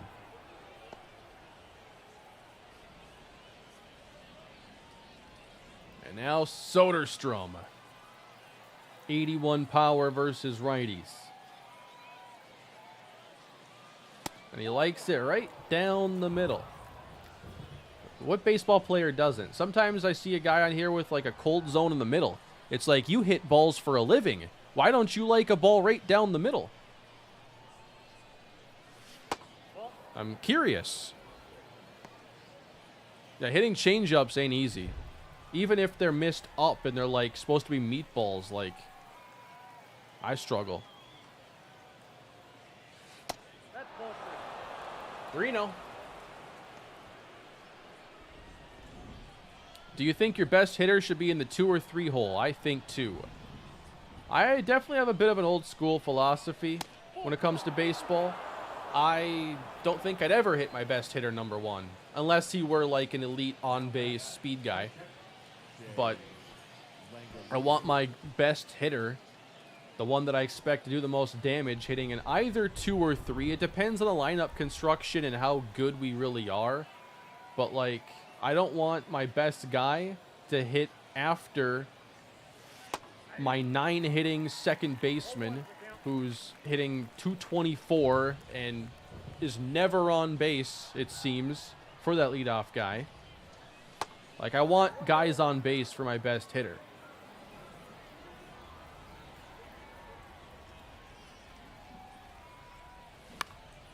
Right at short.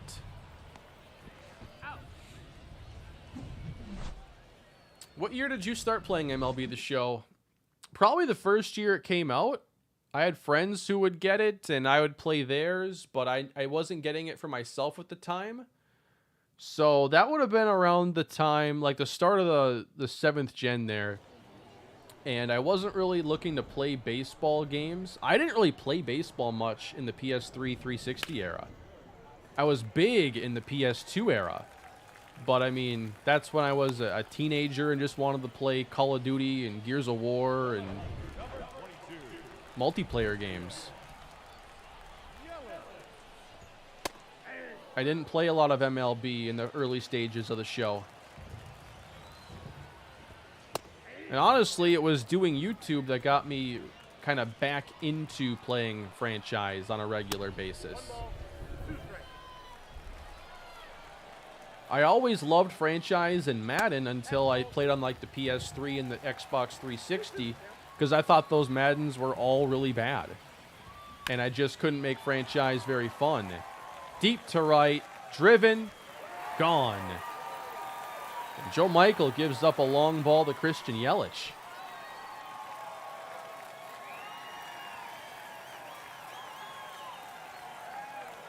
The first version of the show that I bought myself, I think, might have been 10 or 11. O's 5-run 11th, sweeping the Blue Jays. Let's go. The Orioles, man, they got a really fun team, and still looks like with all the prospects they have, it's only going to get better. 2K9 on the DS? How does that game play on the DS? It was so weird back in the day because, you know, a game would come out. It would be on PlayStation 3, Xbox 360, PlayStation 2, GameCube, PSP, DS, PC. I don't know how they did it. A lot of times there was a separate development team for some of those under-powered platforms because you were not porting over traditional console titles to one of the weakest handhelds in existence. Like the DS is like a calculator. There's nothing to that machine.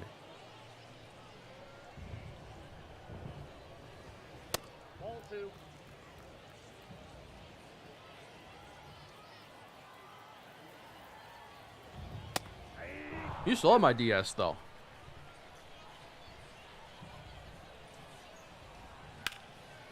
Arroyo can't make the play. First and second, nobody out. We might have to save Joe Michael here.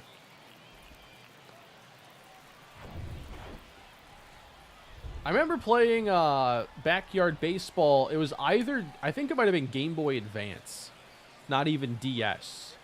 And I remember that being fun, so I think it could work. Baseball's a simpler game, not as many moving parts. As long as the hitting feels fine, it's playable.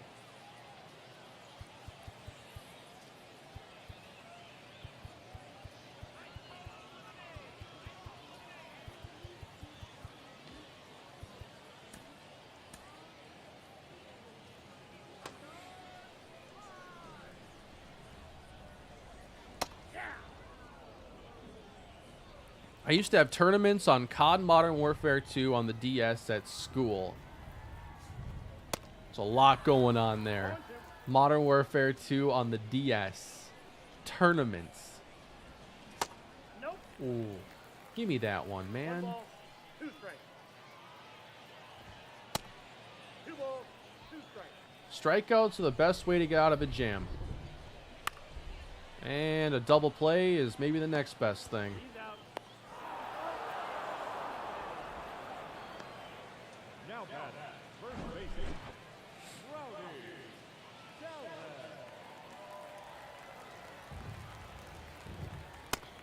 Ball back outside. I played out of the park baseball a handful of years ago, but it's been a long time since I have. I think I would enjoy it if I spent some more time with it. There you go. I don't remember the Marlins roster well enough from that series. A few guys will show up every now and then that I do recognize. Like, I think Zach Thompson, Nick Gonzalez. It's hard, though, at this stage to remember too many that I had in there. My first Madden game was 06 on the GameCube. And the GameCube was a really cool platform. And it was odd because, like, in the PS2, Aaron Don hits it weekly again. I haven't had a good swing with him yet. In the PS2, Xbox, GameCube era, like, you'd have multi-platform games that were generally the same on all three platforms. It wasn't until the next generation where Nintendo was now much further behind spec-wise, and games were very different.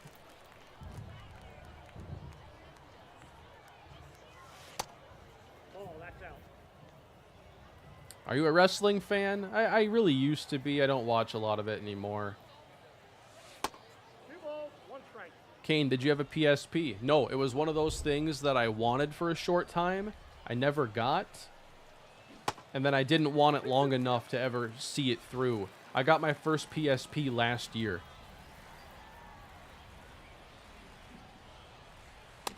I try not to swing. PSP is an awesome handheld. It's unfortunate, though, because Sony, like, the PSP had all the games, but it wasn't very powerful hardware. So, you know, it works, but you'd like a little more juice. The Vita is a fantastic handheld hardware-wise, and it doesn't have the third-party games. The PSP library is incredible, and a lot of those games still hold up. But I love them with the Vita's power.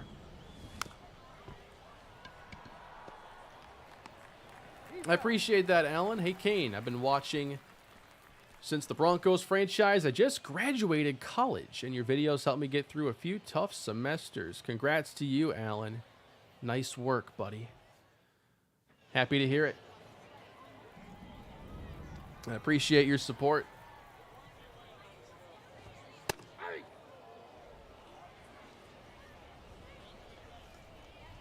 Sometimes a little Broncos franchise is all you need to get through a couple study sessions, right? 1 and 1. Yeah, the PSP is a super cool device. And that's hit to right field. Hernandez is going back, and he's got it. There you go. Yeah, everyone loved wrestling back in the day, man. I don't know what it's like now for younger people, if like it's as big or whatever. Like, I feel like wrestling has always resonated with the younger crowd, but I don't know if it is as powerful as it was when I was a kid. No clue.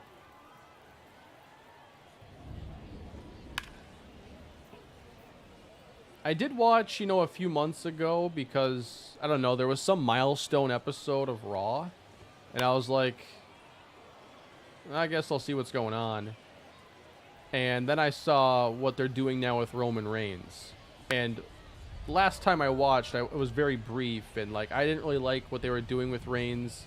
It just felt like a worse version of Cena with him as kind of like the face of the company. But with him as the heel in this role, I think he's incredible. I watched a couple episodes, a couple matches at a pay-per-view, and I feel like they've definitely struck gold now with Roman Reigns.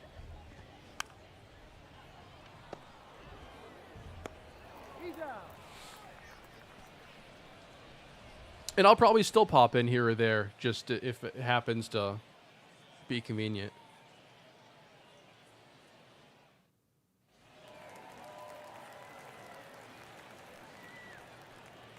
Your attention, please. Now pitching for the Brewers, number 66. Jansen Junk.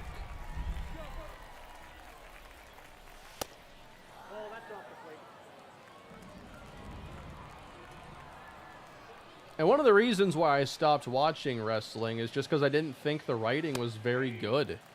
I thought it was really repetitive, and they did a really poor job of establishing new stars. And that was primarily in like the 2012 to 2015 range, where it was like they just kind of wore out my patience.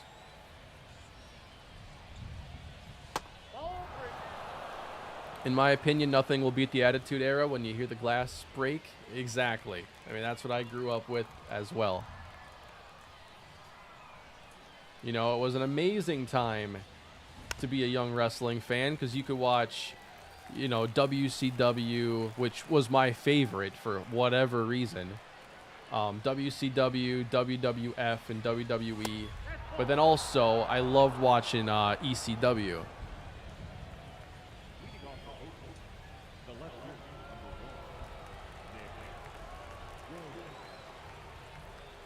So my time watching wrestling was probably from like 2001 to like 2006 or 7, and then I picked it up again in like 2010 for another 5 years or so. And maybe I watched a bit more wrestling in the 90s, but it's like it's too hard to remember because I was born in 92. But I probably was watching WCW a bit in the 90s.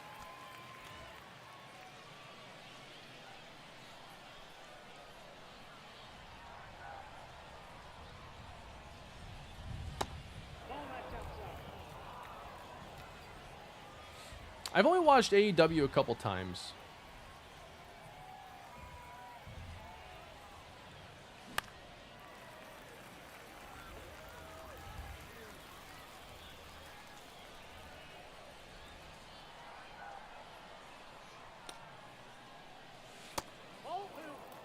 Trying to tie things up here in the 5th inning.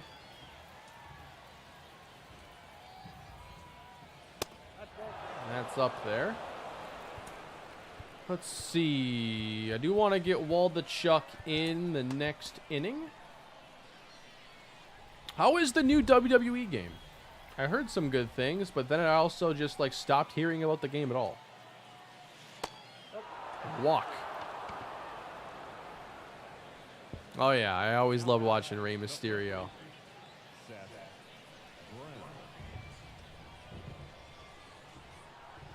Seth Brown. Oh, come on. Top shelf fastball. Early swing.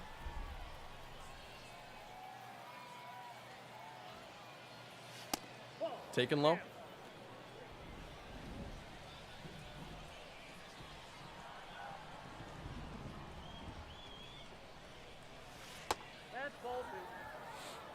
Really good, very well made.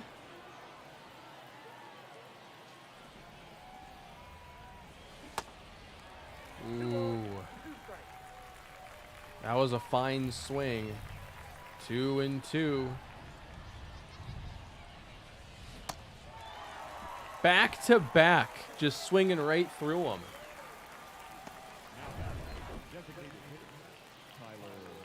Like, those were identical pitches and swings.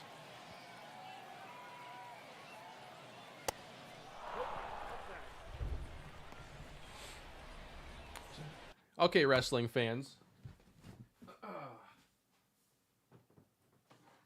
Had to get a couple of these games in the collection. So, last fall... One second. Got a pitch here. Soderstrom! Deep right field! And gone! And that's the bottom line. We got a little WWE Legends of WrestleMania. I saw this game. It's like $10. Picked this up because I totally forgot it existed. And then I realized that it also has connectivity with another game. So eventually I want to get around to playing this, and it allows you to like transfer a character from SmackDown versus Raw 09. So I do have these games in the collection. The only wrestling games I think I have right now. Hey, Ethan Small.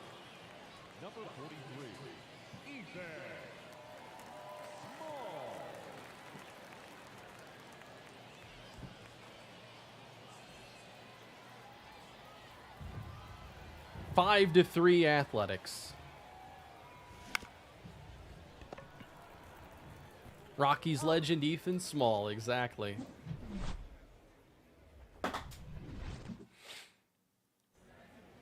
I do think it'd be fun though to like mess around on a GM mode. Number 64. Like, but I actually never really got into the whole GM mode thing because I think I stopped playing the games too quickly. Like, I didn't really play a lot of SmackDown versus Raw. I played the original SmackDown games. Like, Here Comes the Pain and Just Bring It.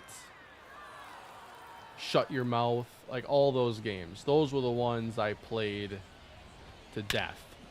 Driven deep left center. Aaron Dunn on the run. Got there in time. Now batting, left fielder, Christian. Yellow. So, but what I like to do back in the day, and I guarantee it if like GM mode were a thing, I would have played it.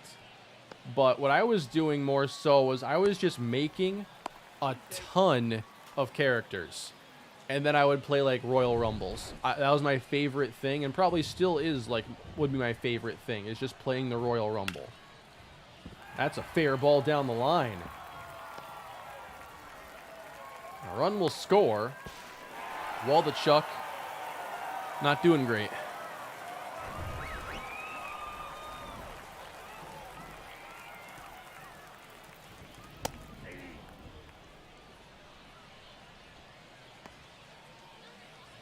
Justin Dean is on our bench still.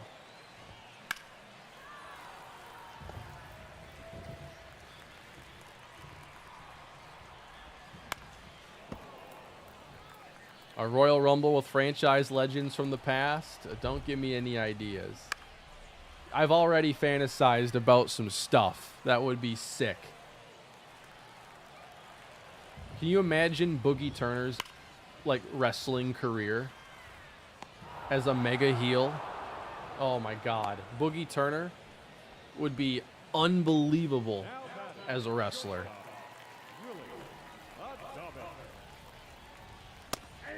Him Cannon off the top rope. Can you imagine Tim Cannon as like a babyface cruiserweight? No ball, 2 strikes. Boogie Turner as like the dominant heavyweight champion heel.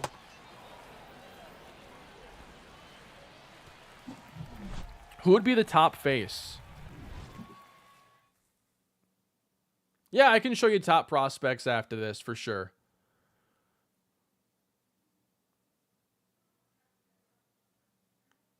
Oh, Hayden Jean-Charles would be a very good like intercontinental champion.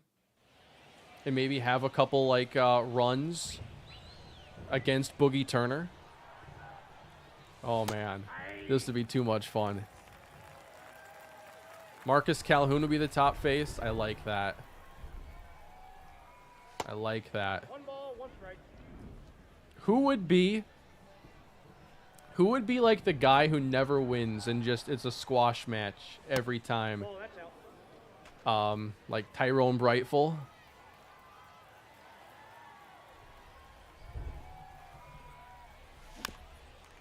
Adam Kane. Everybody saying Adam Kane. The Kane Universe Royal Rumble is the mashup that needs to happen. And that's to right. No! I have not seen Don put it in the air. Up next is Oakland. The shortstop, Logan. Man, can you imagine how incredible this would be?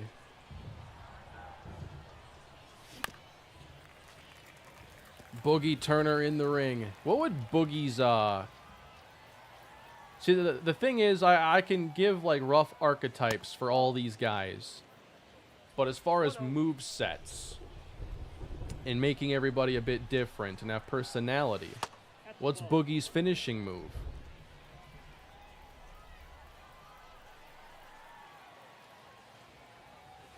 Nope, that's a ball. The Boogie Bomb. 3 balls, 1 strike. Ball 4. Take your base. Man, the Kane wrestling universe, I honestly think that we have enough to do it.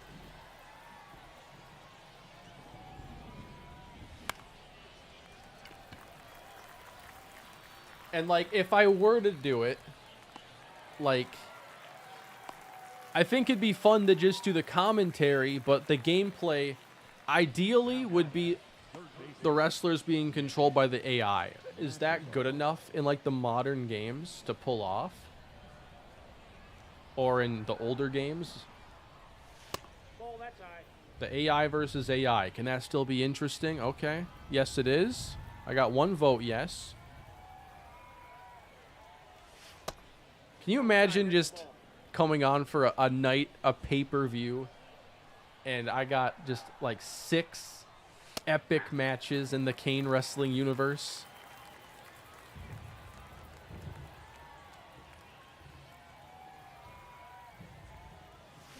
I don't know how far they go with storylines and promos and stuff like that. Like, I don't know the landscape of wrestling games the last 15 years. I've played a couple, like WWE 12, WWE 13. I think I tried one of the 2K games for like an hour. Like, 2K's owned that license now for a decade. Yeah. Nicely done.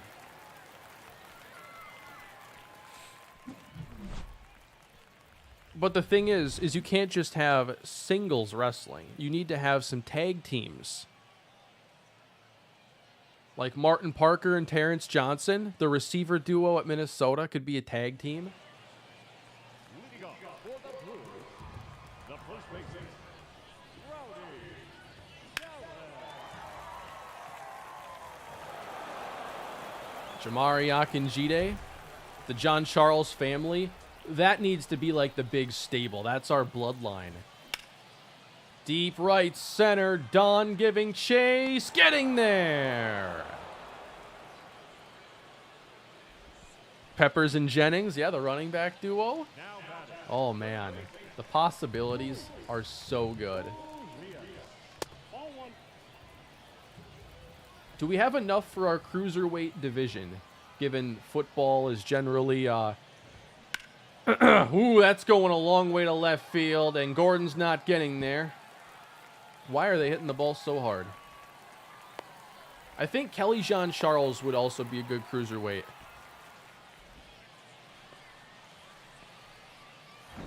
KJC. Ja'Cory Day. Jamari Akinjide, I think he would just be one of the top guys and probably a face.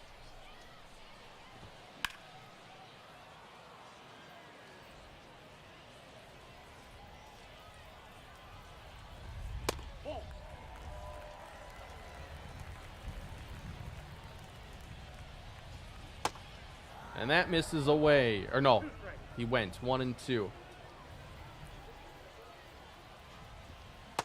Taylor goes. Strike 3. Perry Cummings as a cruiserweight. You got to have him in there.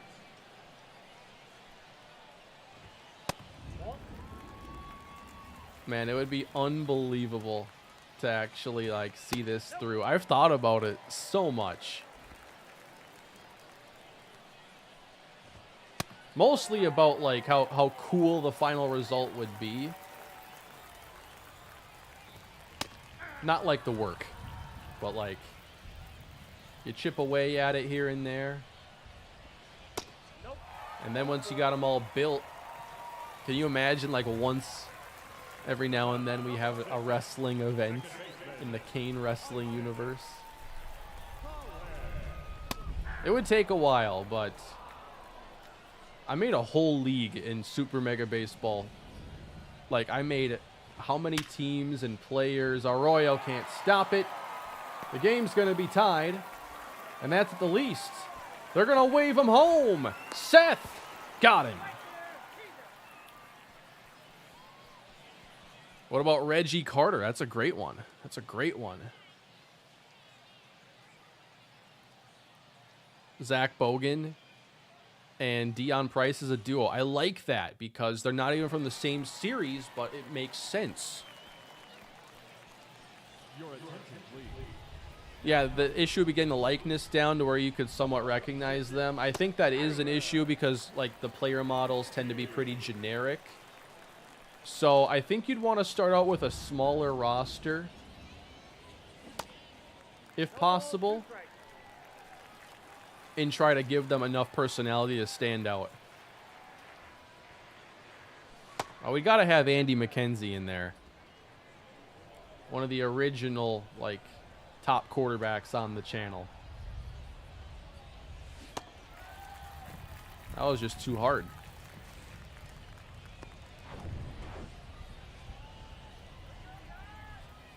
Now back, the right fielder, Hernandez. Could David Geronimo be part of our wrestling organization?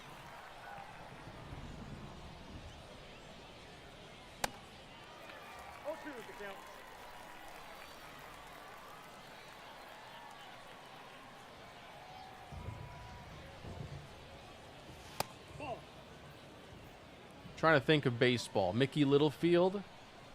That was a fan favorite. Maxwell Fowler. Oh, that is cranked to left. Teoscar leaving the building. Kane O'Mac. Speaking of wrestling references, what's going on, DJ? How you doing? Finally able to catch a stream again. Was at the New York Liberty game. Got to see Breanna Stewart drop 45 3/4. Wow, that's impressive. What about the fourth quarter?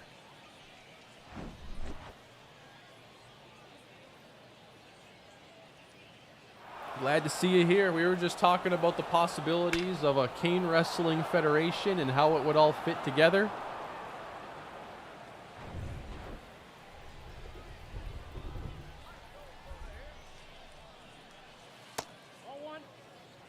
I just think of the pay-per-view possibilities.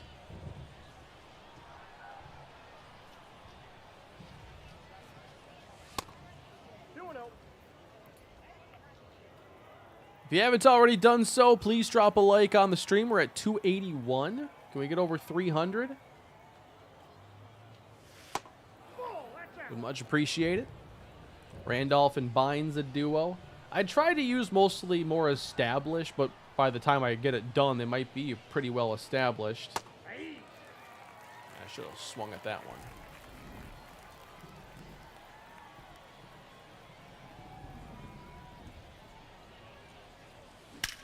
Ooh, Seth Brown right at him. A 110 exit velocity. Nate Potter, #1 entry in the Royal Rumble. He was an original draft pick. He was the first draft pick in any series, actually. So that is a good point. Lance Adams and Reggie Shepard tag team.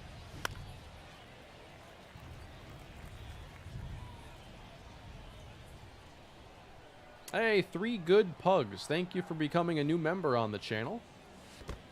1 ball, 2 strikes. There will be a member stream coming up here pretty soon. It is the 21st, so possibly next weekend, possibly sooner. We'll see.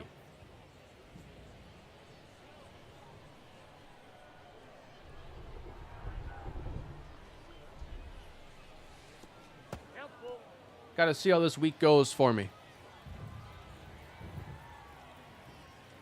3 and 2. And he misses.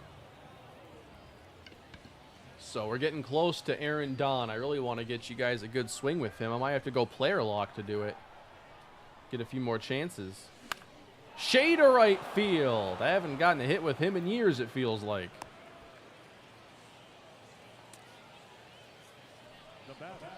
I don't own very many jerseys. I have a couple from back in the day that are pretty old. Well, not like super old, but they're old. A couple were like Goodwill finds. I have a Percy Harvin. I have a Randy Moss Patriots jersey. I just never got rid of it.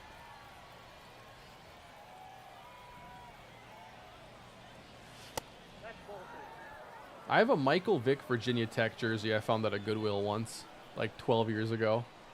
Still have it. 3-1. 3 balls, 1 strike.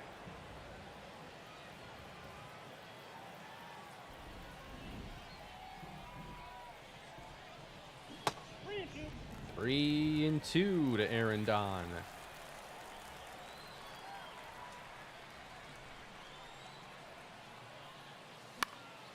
Fouled off.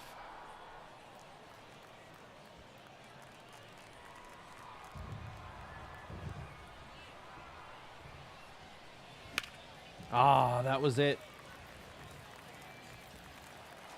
I feel like I'm trying too hard here with AD. Trying to get a hit.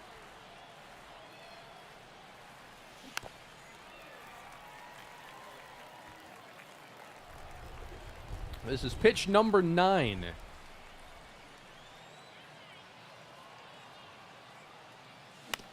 And he chops it up the middle. And he beats it out with some help on the throw. And that's going to be a base hit. So Don has not hit the ball very hard. The show drone, I've never even seen this. That is an awesome camera. Why am I just now finding this? And now Logan Davidson. Hang on. Get time.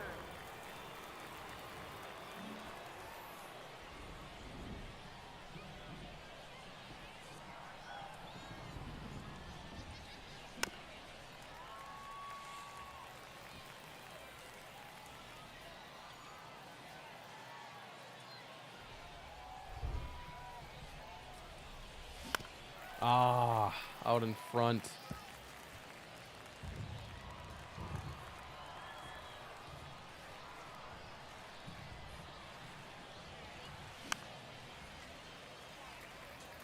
Who would your co-commentator be? Hey, I've always wanted to do something with blackjack. Can you imagine a broadcast team of me and blackjack doing a wrestling pay-per-view? That's like a dream project of mine.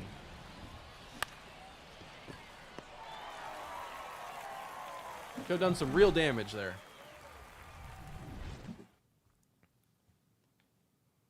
Your attention, please. Pinch hitting for the Brewers.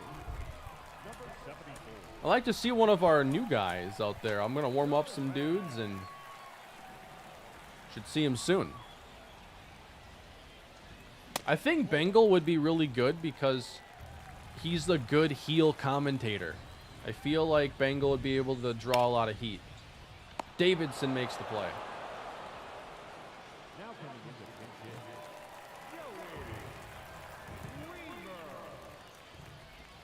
Hey. 0-1's the count. Ball, that's inside.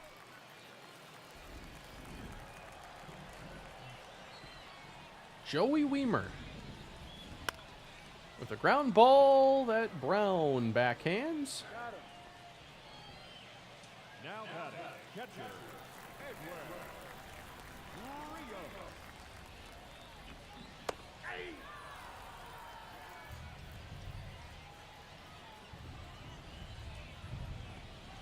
No touchdown.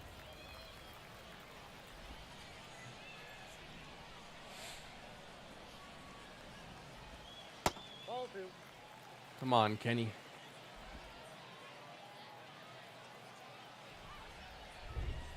Ball, that's down. Little trouble here getting in the rectangle. Hey. Helpful.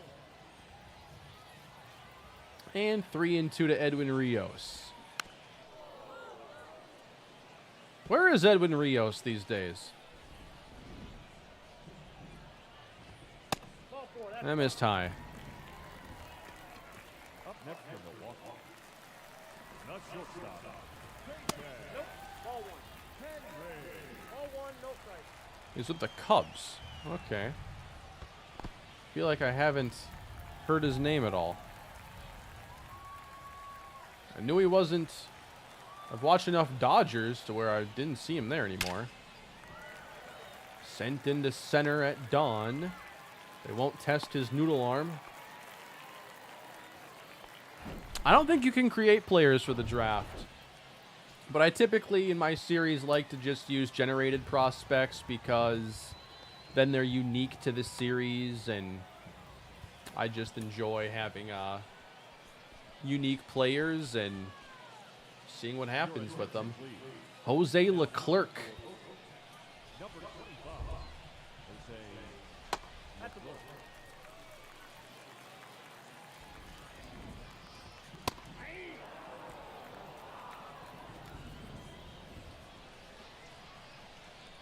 So there is a chance that Leclerc ends up being our closer this year.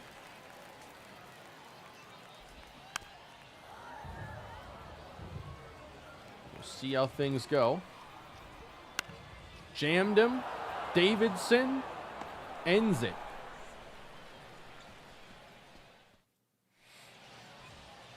I've had some unique players created because Blackjack, he's one of my best friends here, and his creation skills are second to none, I think, in the community. And the custom classes and what he brought to the Broncos franchise was pretty special. That's only the only series where I've ever had that.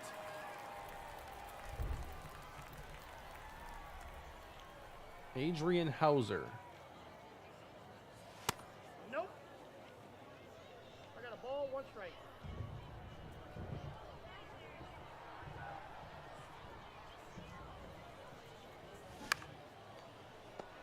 We cannot get it past the third baseman today. Uh-oh. That might be a hit. It's definitely a tough play. To give him an error. Madrigal, take a seat. We're going to bring in Geloff now.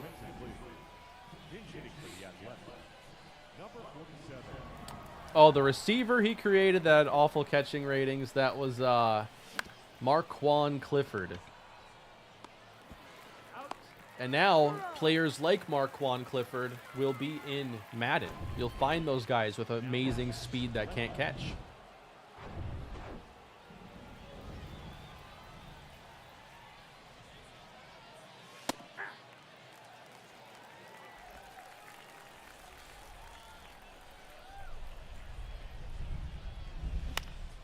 Gordon to right, base hit. I am able to do this full time because of all the tremendous support over here on the channels.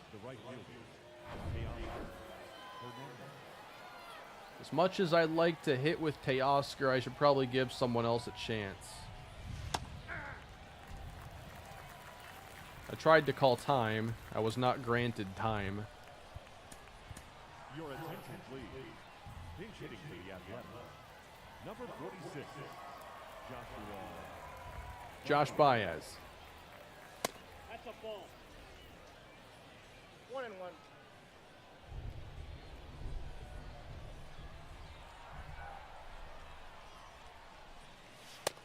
Nope, that's off the plate. Ball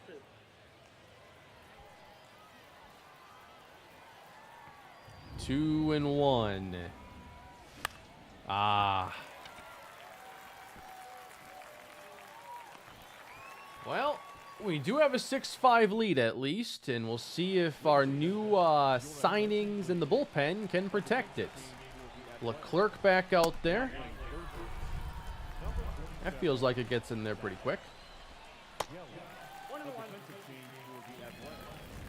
Now playing right. Number 46, Joshua Baez.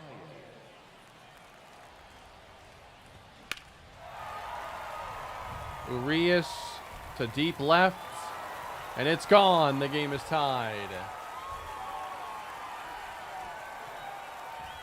Leclerc gives up a solo homer. We've had a lot of big home runs just randomly hitting this stream.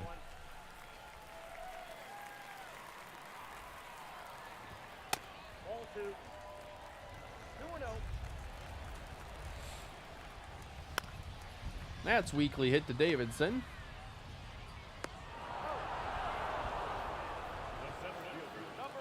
So the big battle we have going on the team is going to be for that shortstop job, and that's going to be an interesting one because I don't know that anyone is the ideal starter there. We might end up platooning short depending on how well the offense is, but Logan Davidson has a chance. Darrell Hernaiz has a chance. Hernaiz has the better defense, but only C potential. And Davidson has B potential. He's a worse defender, but a more complete hitter. But both are in the 70 overall range. So that's going to be an interesting one. 1 ball, 2 strikes. That's ball. Come on. 2 balls, 2 strikes. Finish it out. Leclerc strikes him out.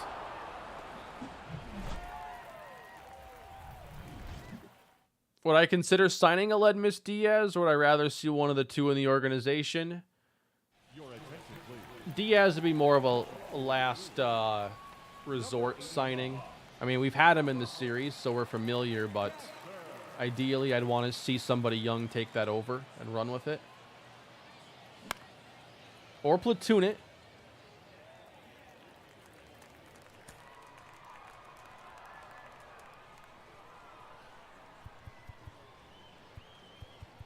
Yeah, I don't think I'm making any moves here in the first 3 at-bats. Robert Gasser. With a name like that, you got to throw a little faster, I think.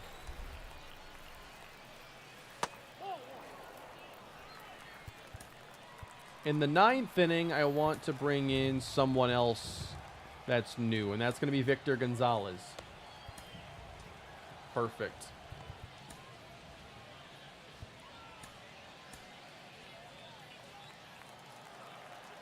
I'd like to give him a lead, though.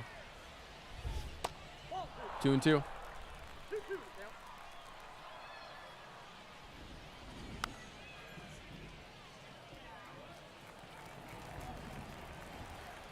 Started me off there with a fastball and then 3 changeups. And then a 4th changeup to close it out. Here's Soderstrom.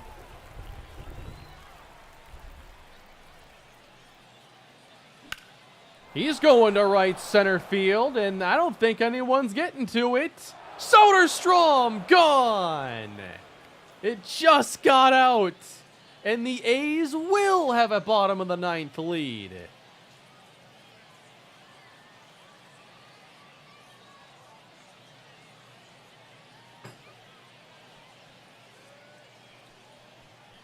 Tyler Soderstrom. When he makes contact, you got to watch out. He's probably the best young hitter this organization has. Certainly when you're talking power.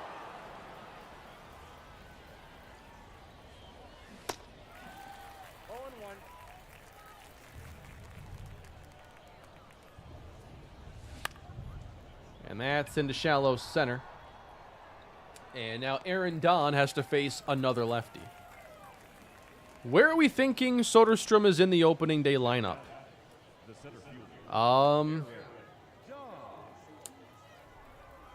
Hard to say.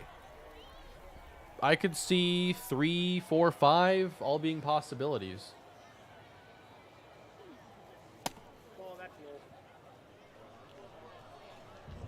But I think he looks like the 4. With how I've been structuring the lineups.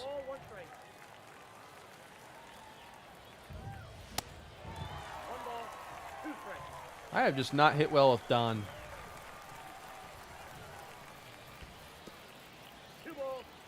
All it takes is 1, though.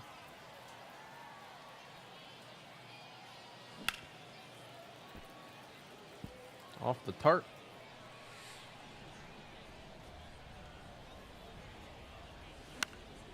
Going to left center with it. That was a good swing, but just a really good pitch that's hard to do anything with. I feel like they've pitched Don fairly difficult. And now Victor Gonzalez needs a new glove. He's also got the Dodger blue. Victor Gonzalez.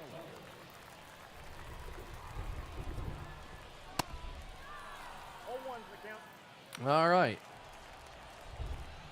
We have a couple lefties due up here in the 9th inning, it looks like. So Gonzalez getting a save opportunity.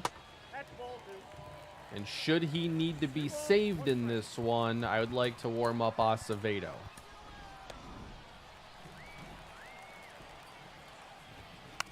Putting down a bunt. Gelof's going to take control and not make the play in time. That was kind of a gutsy move there. Just put down a bunt and run for it. A lot of speed on first base. Strike one. Luke Voigt was crushing those of the Yankees. And now clipping the inside edge. 0-2. Ball. Down.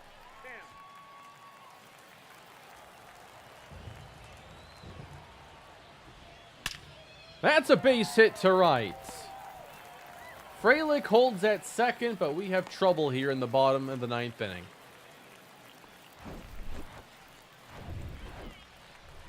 Edwin Rios. There's a strike.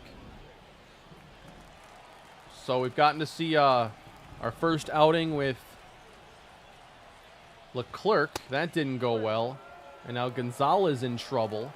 Desperate for this first out of the 9th. He's behind it. 0-2. Oh, you can't throw it much better.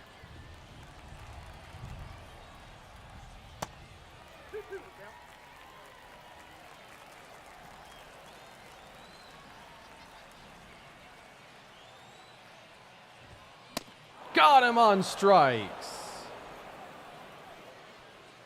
Big first out.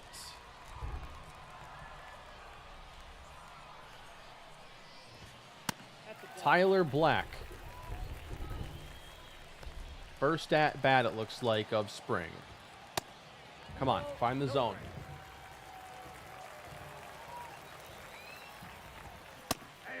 There you go.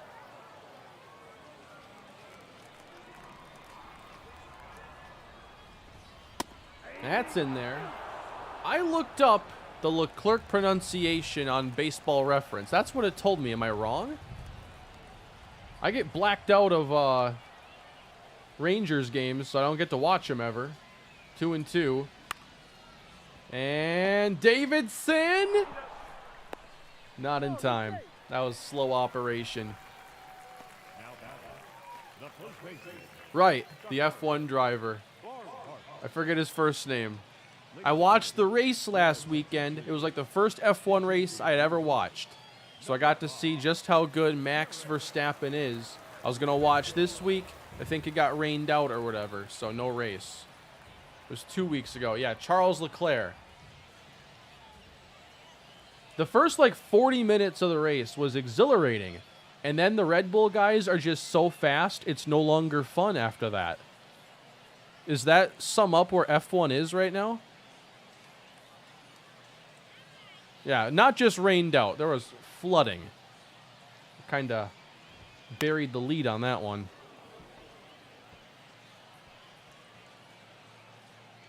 But yeah, it looked like it was a lot of fun. Starting in like 9th position, there was just no chance of stopping him. 0-2 on Garrett Mitchell. Runners at the corners. Victor Gonzalez. Did he go? Ball game! Athletics win. 7-6. Good one. Gonzalez gets the save the hard way. And there's Joe Michael.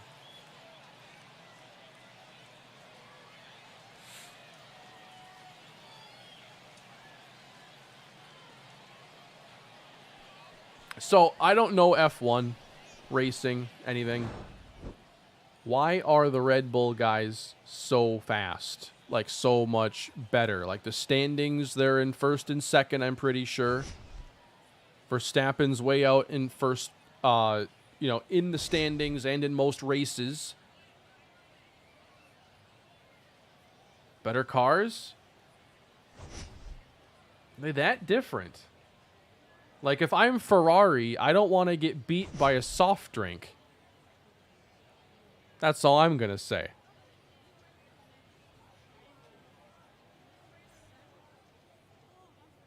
Here now is our final line score this afternoon. First for the victorious Athletics, 7 runs, 11 hits, no errors. They left 8. Soderstrom hit 2 homers. We hit 4 in that game. Plenty of offense for you guys. On 13 hits, 1 error. They left 9 men on base. They built their car way better than everyone else. So you just have to wait till next year and hope that McLaren has something up their sleeve?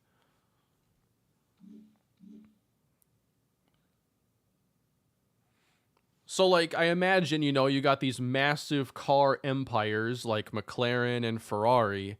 Like, how does Red Bull... They probably have, you know, plenty of... It's not just, like, the guys who designed the can are also making the car, but, like... How do they end up on top of the world? That doesn't make any sense. Who are they throwing money at, I guess, is my question.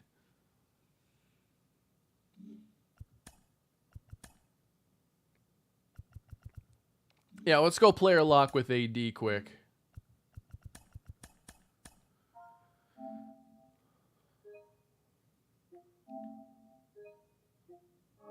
A lot of money. And cost caps, are they like doing some luxury tax nonsense like in the NBA?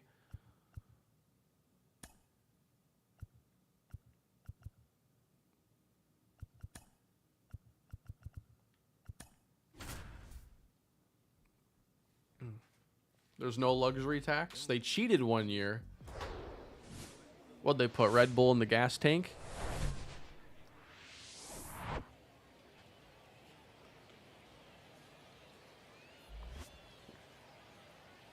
There was an issue with spending last year. Got it. They overspend.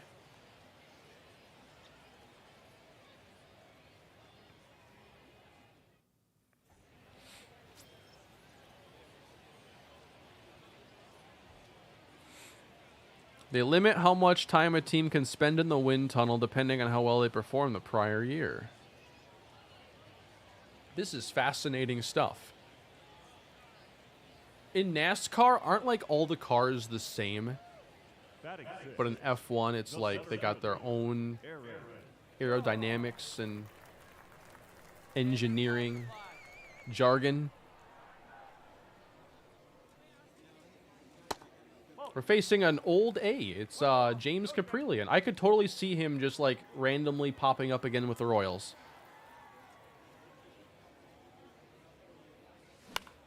And he's going to left field. That was a late swing. Like, I'm getting a barrel with this man. I do want to try out F1 Manager and the F1 games. Like, I love racing games. I got so many racing games. Like, it's one of my favorite genres, but I've never played an F1 game. 1-0. All right, come on now. One time. Let it fly.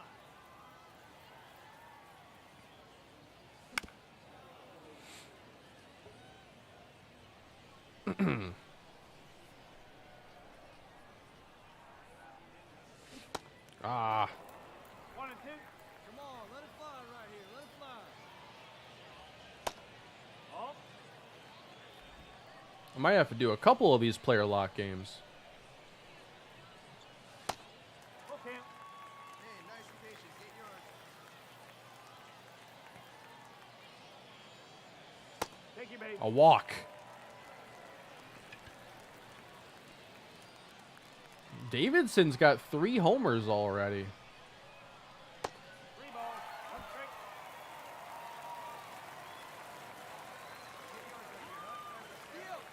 That was the worst jump ever, but it doesn't matter.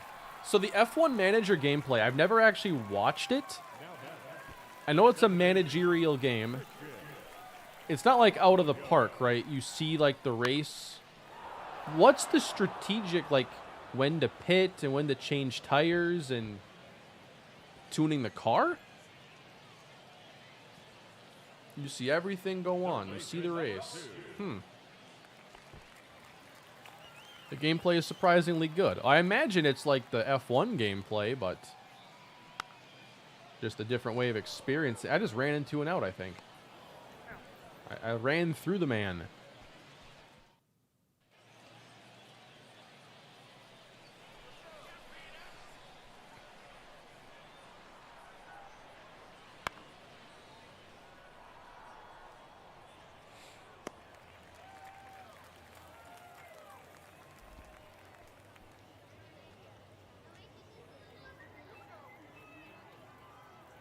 There must be some intrigue if they've put out a lot of these manager games and, you know, like, that style of game hasn't been normal in the last decade or so. Oh, I was so close. Samad Taylor, home run.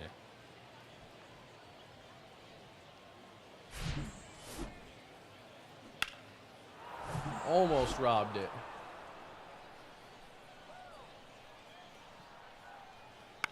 I love a modern head coach game. That would be a lot of fun for me. Your attention, please. Now pitching for the Royals. Aaron Don was pinch hit for. Well, that's what I came to do. A defensive change for the Royals. Now from left. Number Smooth operation. Smith. Yeah, we need to get Aaron Don some muscle supplements.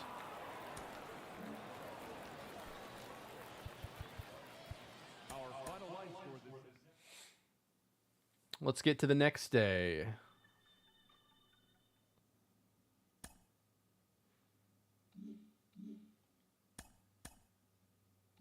Well, let me sim a couple days and just make a little progress this way. Sonny Gray.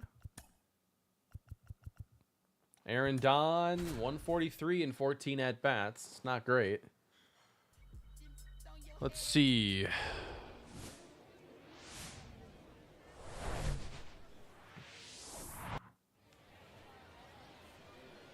Aaron Don. One on, one down. There you go. I was just waiting for a barrel. Base hit to right. Exit velo of 87, though. That's not like, not hit super hard. It's just well hit. Hitting 100 with an OPS of 500. Logan Davidson having an interesting spring. And he grounds it. Don tried to obscure it there for a moment. Arroyo. He was a Gold Glove Award winner in the first year of this series, all right? We're upgrading our defense. Christian Arroyo. And he hits it directly to the first baseman. All right, AD, let's do it again.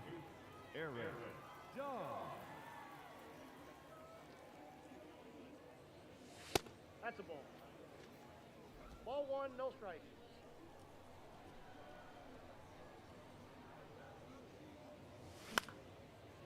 Shallow center. And it's caught.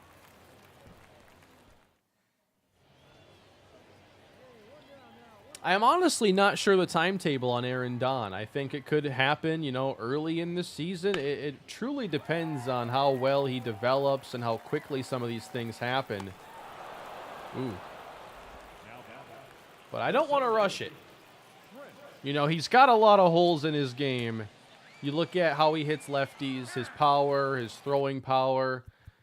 It might honestly take a little while. What if I finish out this game? Let me see my bullpen. I got to get Zach Jackson out there, man. I'll finish this game. We're scoreless in the 7th.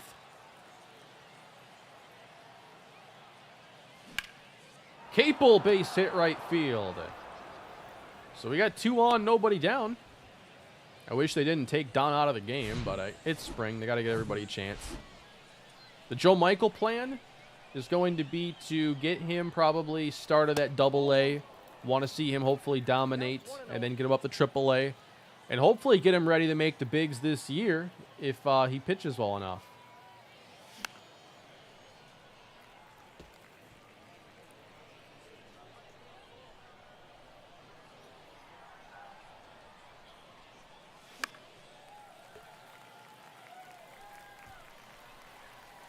We got to pitch a little bit earlier with Joe Michael, and it was up and down. You got to see some good strikeout stuff.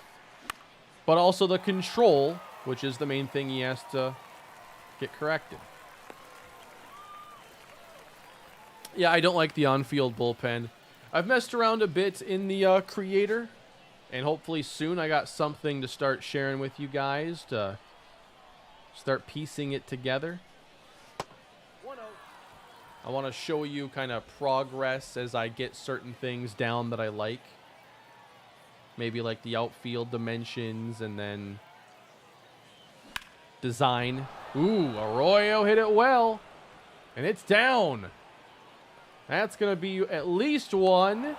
Here comes Capel. He scores. 2-run double for Christian Arroyo.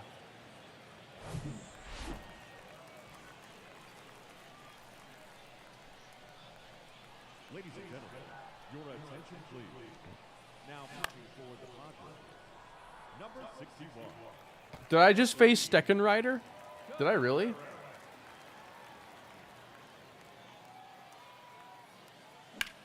Madrigal left field.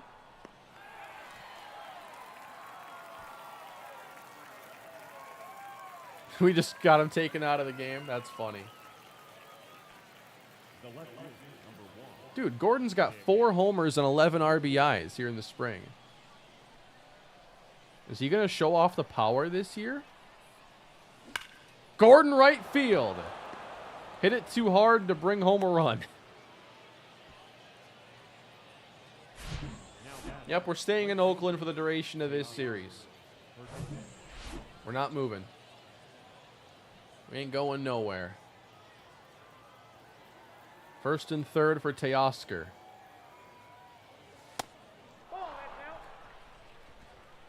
Not that I need more reps with him.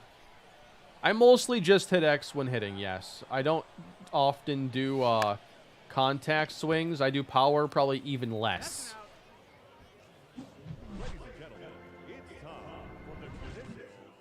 Like, if I was 2-0 with, like, Rafael Devers in the Rockies franchise, like, yeah, I would definitely do a power swing, hoping for something over the middle. But very rarely do I power swing.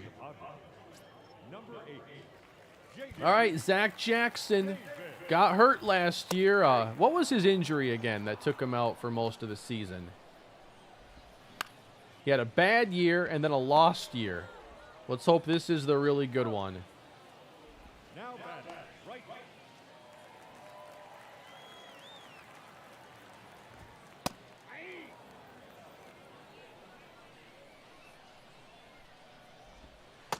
I remember it being a broken arm. It was a 3 to 4 month injury. It was a bad one.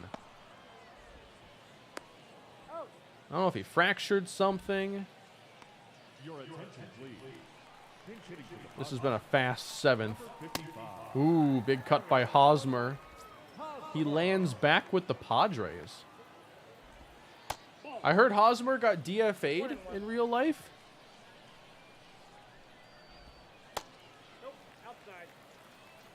So when you pitch, how do you do the location? I'm choosing the pitch and then left stick is just aiming. It's the classic pitching. And then the ratings determine if it hits its spot and how much break and velocity there is. Ladies and gentlemen, your attention please. Pinch hitting. Emmanuel Rivera. Ball, that pitch was out.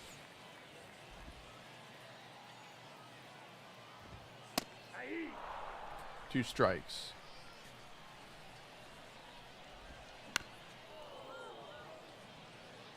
Did Aaron Hicks get DFA'd? Yankee fans have been in a love-hate relationship with him for a long time. Maybe not as much love. That's to center. Capel gets there. First and third. Yeah, Aaron Hicks was there like many years longer than I expected.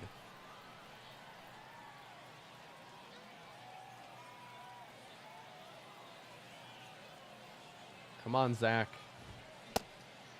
0-1's the count.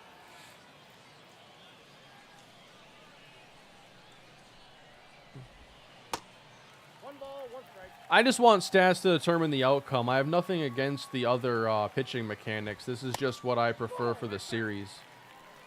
And also, like, I really enjoy the fact that I don't know, like, I don't have a meter or some other input device that basically tells me if it's going to be a good pitch or not before it leaves his hand. I have to actually watch the pitch play out. And so I think that it captures that moment-to-moment drama a lot better. Yep, if I were playing Diamond Dynasty or like head-to-head, like I would use meter. Now playing third base. But I only play the CPU. I cannot remember the last time I played against somebody else in a sports game. Now playing left. Number 38, Eli White.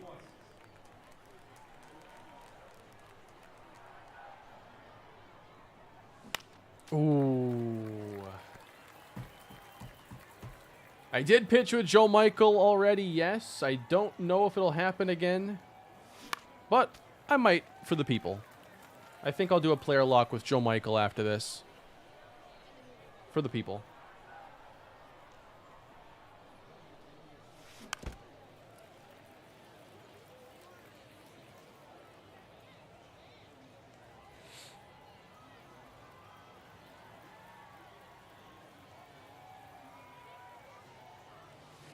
One ball, two strikes. Do I think it'll be harder to get Joe ratings up doing it that way? I don't. A lot of it's predicated on how players simulate. I only have so much control over development because I'm not playing really that many games.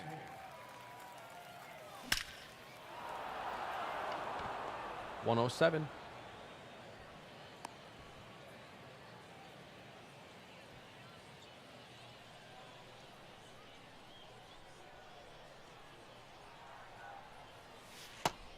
Ball one, no strike.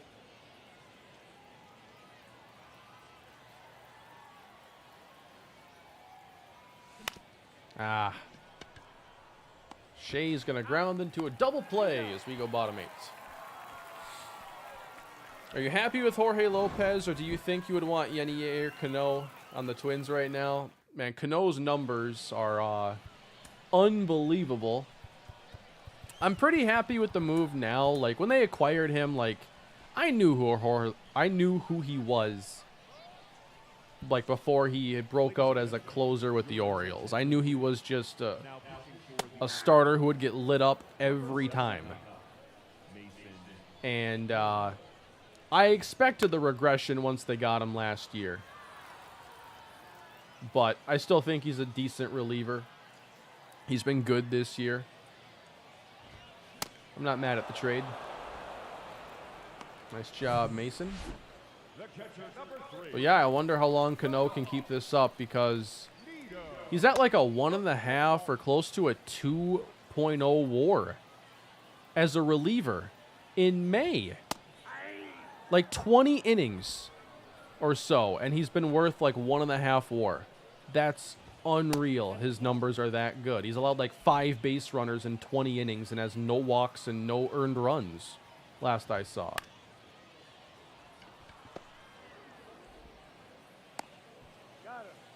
I don't have the Twins game on just because I want to be able to stay focused. Like, I need my visual focus when I'm playing the show.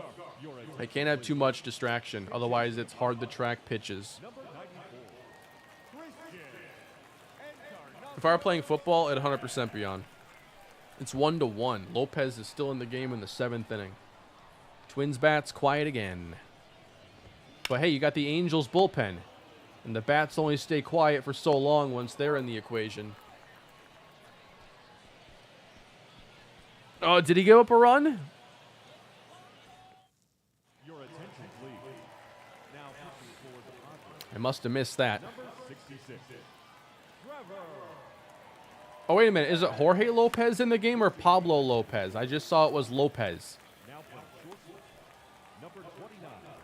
Bobby Dahlbeck. Up next is Oakland. Yeah, that's Jorge Lopez. Logan. I thought Pablo was in there going 7 with like 10 strikeouts or something.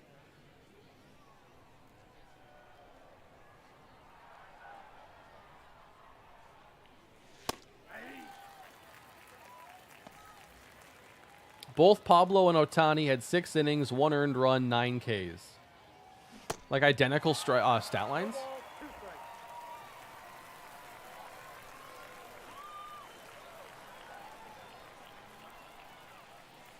Trevor May, speaking of players that were once on our team in this franchise.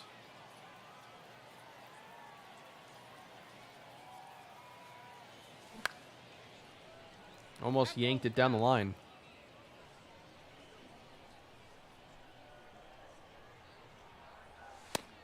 Two balls, 2 strikes. 2 runs score, Angels take the lead. Payne. 3-2. A lot of winnable games on this road trip.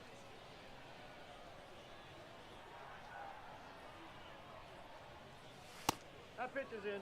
Ball 4. Now back. Second baseman. Christian Arroyo.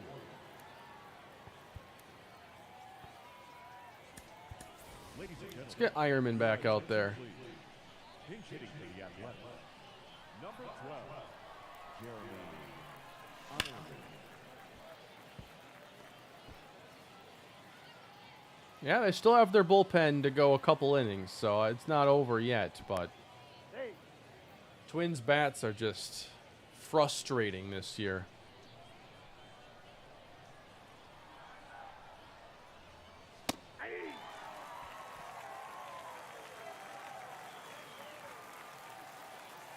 Got some speed there on first base, and there it goes.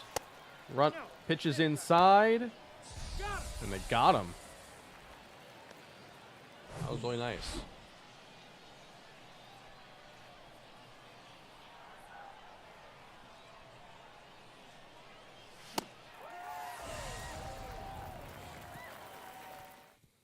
Your attention, please. Yeah, do they ever give an update on Buxton? Now playing second. I'm guessing he didn't play today. Ironman. Oops.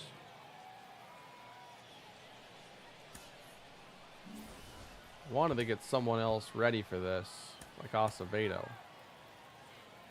Might just be Mason Miller for a save. ball, that's out.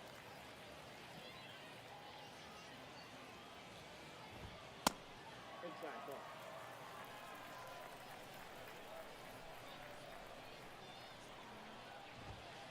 That's ball 3.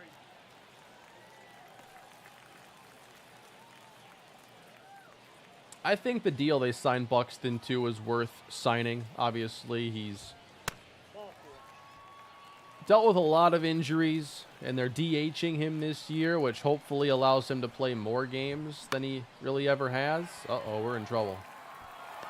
This is the same situation that we just got done seeing Victor Gonzalez get into. Acevedo isn't ready quite yet. But after a little mound visit, I think we can work him in.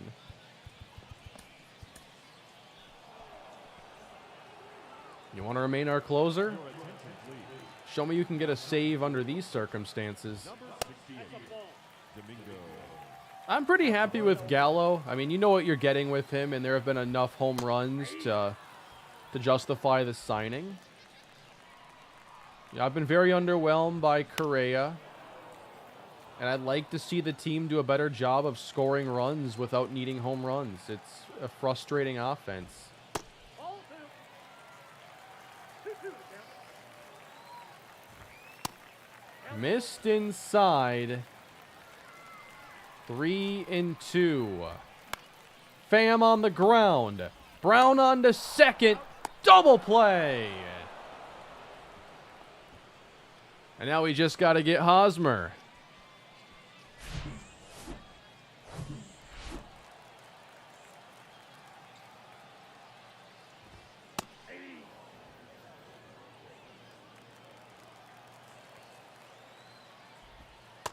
One and one.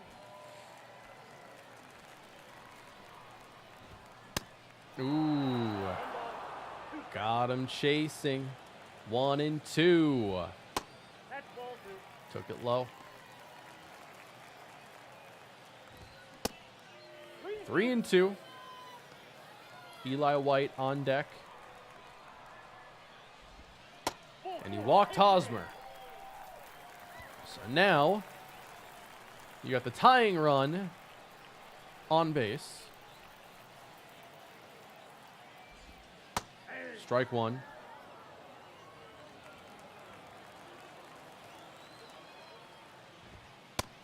Outside, that's a ball.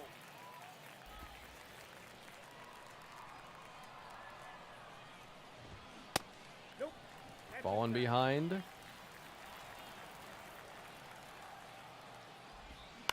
Popped him up.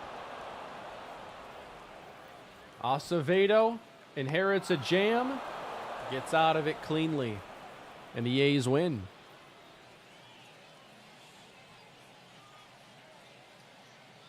We like wins.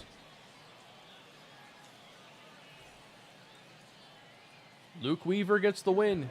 And you guys said it couldn't be done. Michael pitched up and down, but I want to pitch with him again. So his next scheduled start, I will be player locking him. And that's against the Dodgers. Let me save my game quick. We'll get a few more innings in with Joe Michael, and then that's going to be the stream. Would you do a closer by committee approach?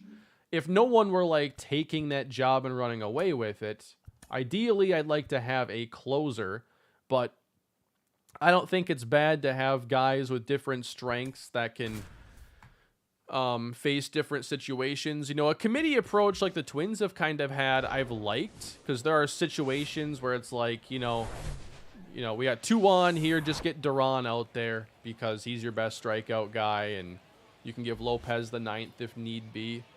So I think I am interested in the committee approach, unless you have a star. But Joe Michael, here he is.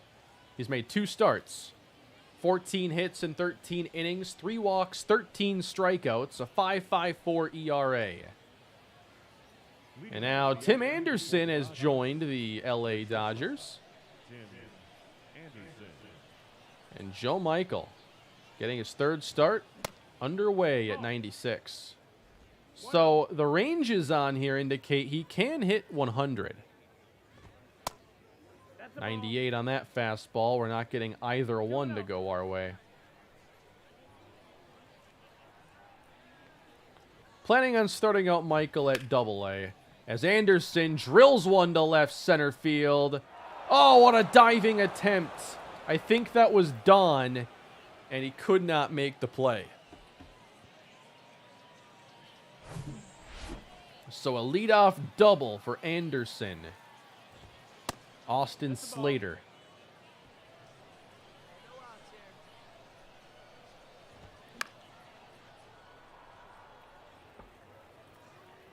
So confidence-wise, we do have the curveball at our disposal right now. No, that missed. That's a ball. Here we go. Not always easy to throw for a strike.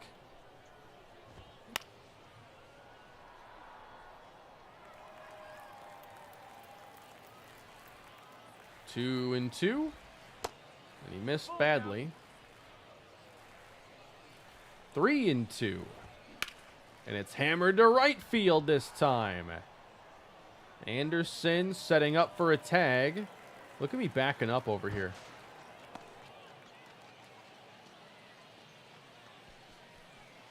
And now Freddie Freeman. We'd love to keep the run from scoring. Hee-haw. 0-1.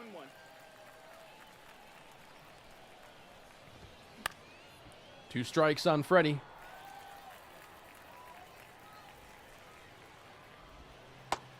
Ball. 1-2. And he got him with a 98-mile-per-hour heater. Big strikeout for Michael with a man on third. And now Mookie Betts hitting cleanup. Hee-haw. Yeah, I got asked earlier about, like, your best hitter hitting second or third. I don't mind, like, Betts as a leadoff man, because he does have the on-base skills and he does have speed. But, like, just putting a power hitter at number one to me is... That's what happens when you have a calculator do something, but you don't know how to do it yourself. You're just spitting out an answer something gave you. I just don't see the logic in that. Ball. 3-1. And that's a line drive to center field. A run will score.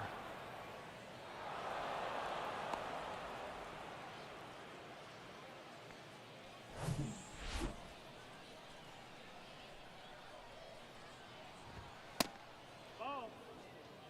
Here we go. 1 Right and now, out. fellas.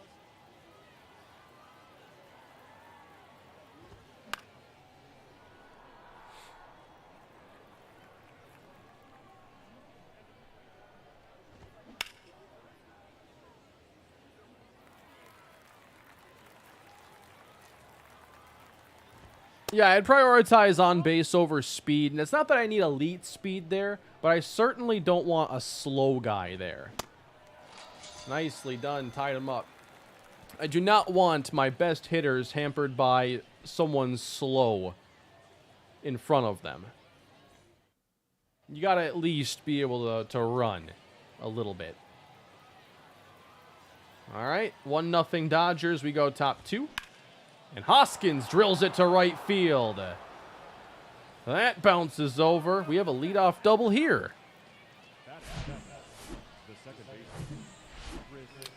Not really a boxing fan. I don't think I'll check out that game, but I've heard some cool things about it.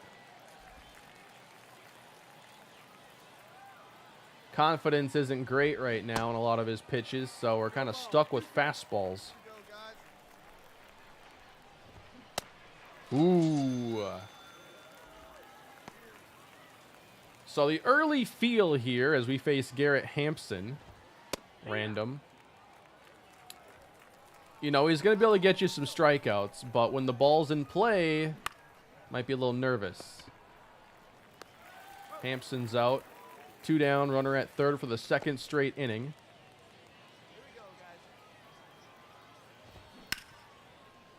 Down the line, base hit. Another run will score.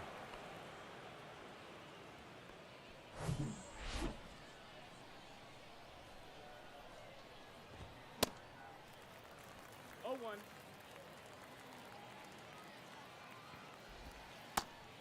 2. 2 quick strikes on Anderson at least.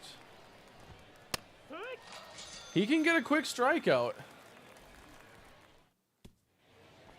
But when they hit him, they do tend to hit his fastball pretty hard, it seems.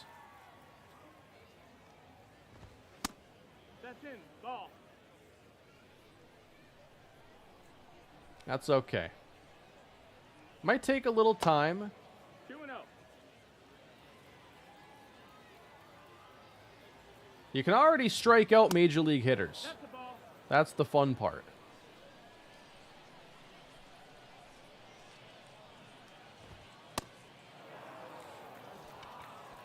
Walks haven't been a huge concern, but that is a bad 4-pitch walk.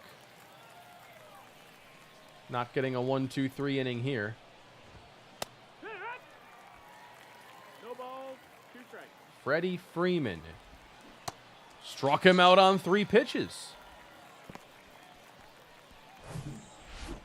Now batting, right fielder, Mookie Betts. That's blocked by Shea.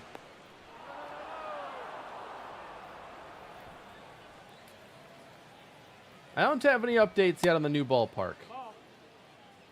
I hope to have something within the first few episodes of this season. Nicely done at short.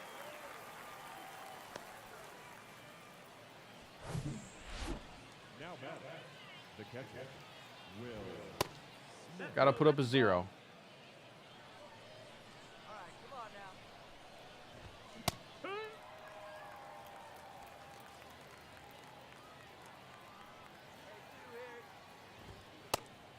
That's the ball.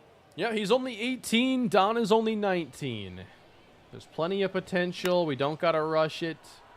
They both look close rating-wise, but we want them to be like superstars for this team. And that's a base hit to center. They're going to wave the runner. And he's allowed 1 in every inning. The first baseman, number 17. This 18-year-old is not quite ready to be a major league starter. 1 ball, no strike. Jammed into right. It falls.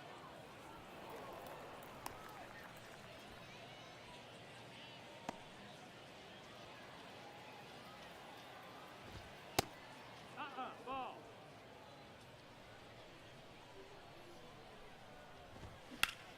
And now it's drilled to the gap. That's at least 1. And they're going to wave home another. And it's 5-0 Joe Michael. Looking to forget this one. And here comes Mason Miller now with a perfect slate right now. 0 ERA. Yeah, so that's difficult right there.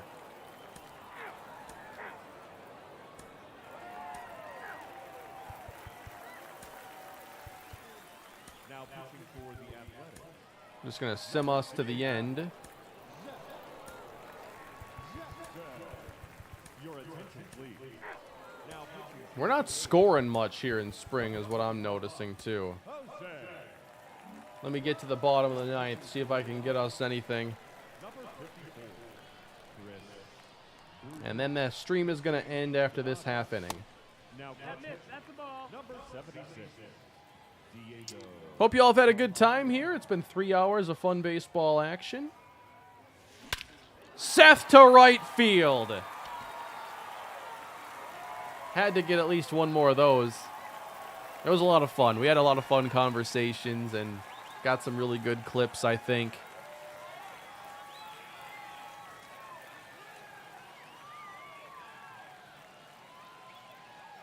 What I might do this time around is keep it to 1 spring training stream.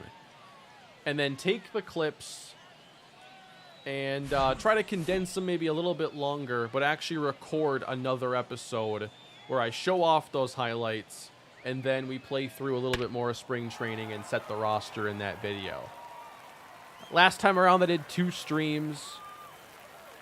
The second stream didn't get as much traction. It felt like maybe it was a bit too much. So I'll do this and then look to do an episode.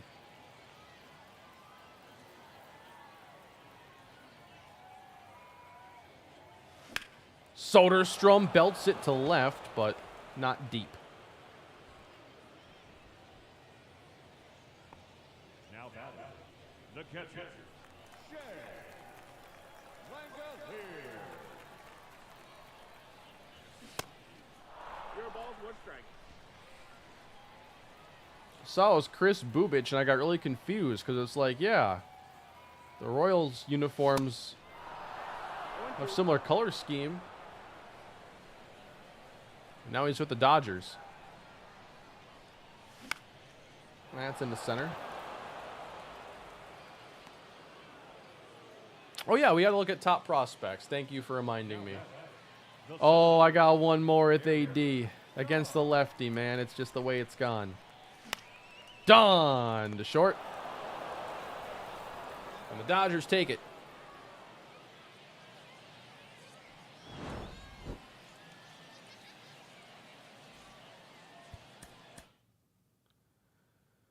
So it was a rough outing here for Joe Michael. Unfortunately, he's not stepping right in and dominating from day one, but that shouldn't be the expectation anyway. Let me save it quick, and we'll take a look at our top prospects and our top standouts here about halfway through the spring. So, Joe Michael is the #1 prospect in all of baseball, and Aaron Don has worked himself up to the #4 prospect. And as we look for any more Athletics, we don't have any right now. Not inside the top 50. Here are the top standouts in the spring. Nick Gordon, 364 and 4 homers. Okay. Seth Brown has 2 homers. Teoscar has 2. Soderstrom has 2. I hit them both. It was a lot of fun. Only hitting 162, though. Shea has 1. He's hitting 333. That's a good average for him. Really good. Let's see. OPS numbers. Justin Dean. Lawrence Butler. Got to get these guys some more at-bats. I might have to move around the lineup a bit to make sure some of these other guys play more. And then Darrell Hernaiz, a chance to be the starting shortstop day one. And his offense has been lackluster. Aaron Don's hitting 130. Arroyo 200. We need more from Baez. Davidson's hitting 043.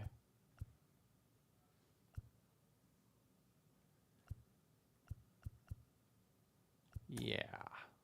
The offense is pretty weak right now. Soroka. The whip looks good. Strikeouts are higher than you would expect. Fujinami hasn't allowed a run yet. Leclerc, 5.2 innings.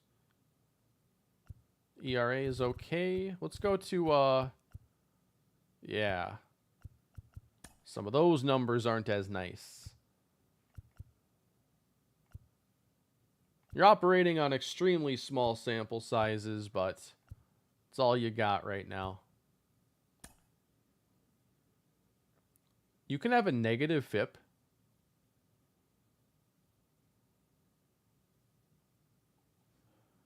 What does that mean? That nothing has been put in play?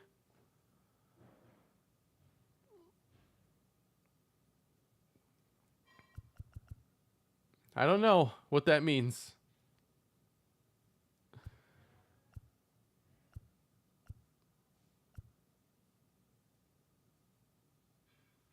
Highest strikeout rate. Victor Gonzalez, Landon Sims, Luis Medina.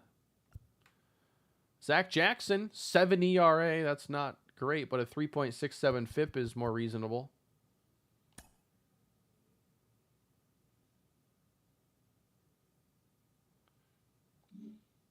Offensively, we have to rate like at the bottom.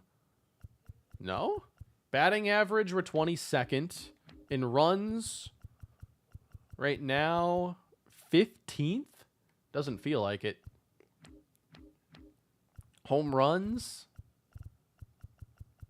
13th. I guess it could be worse. How about our team ERA? That's 24th.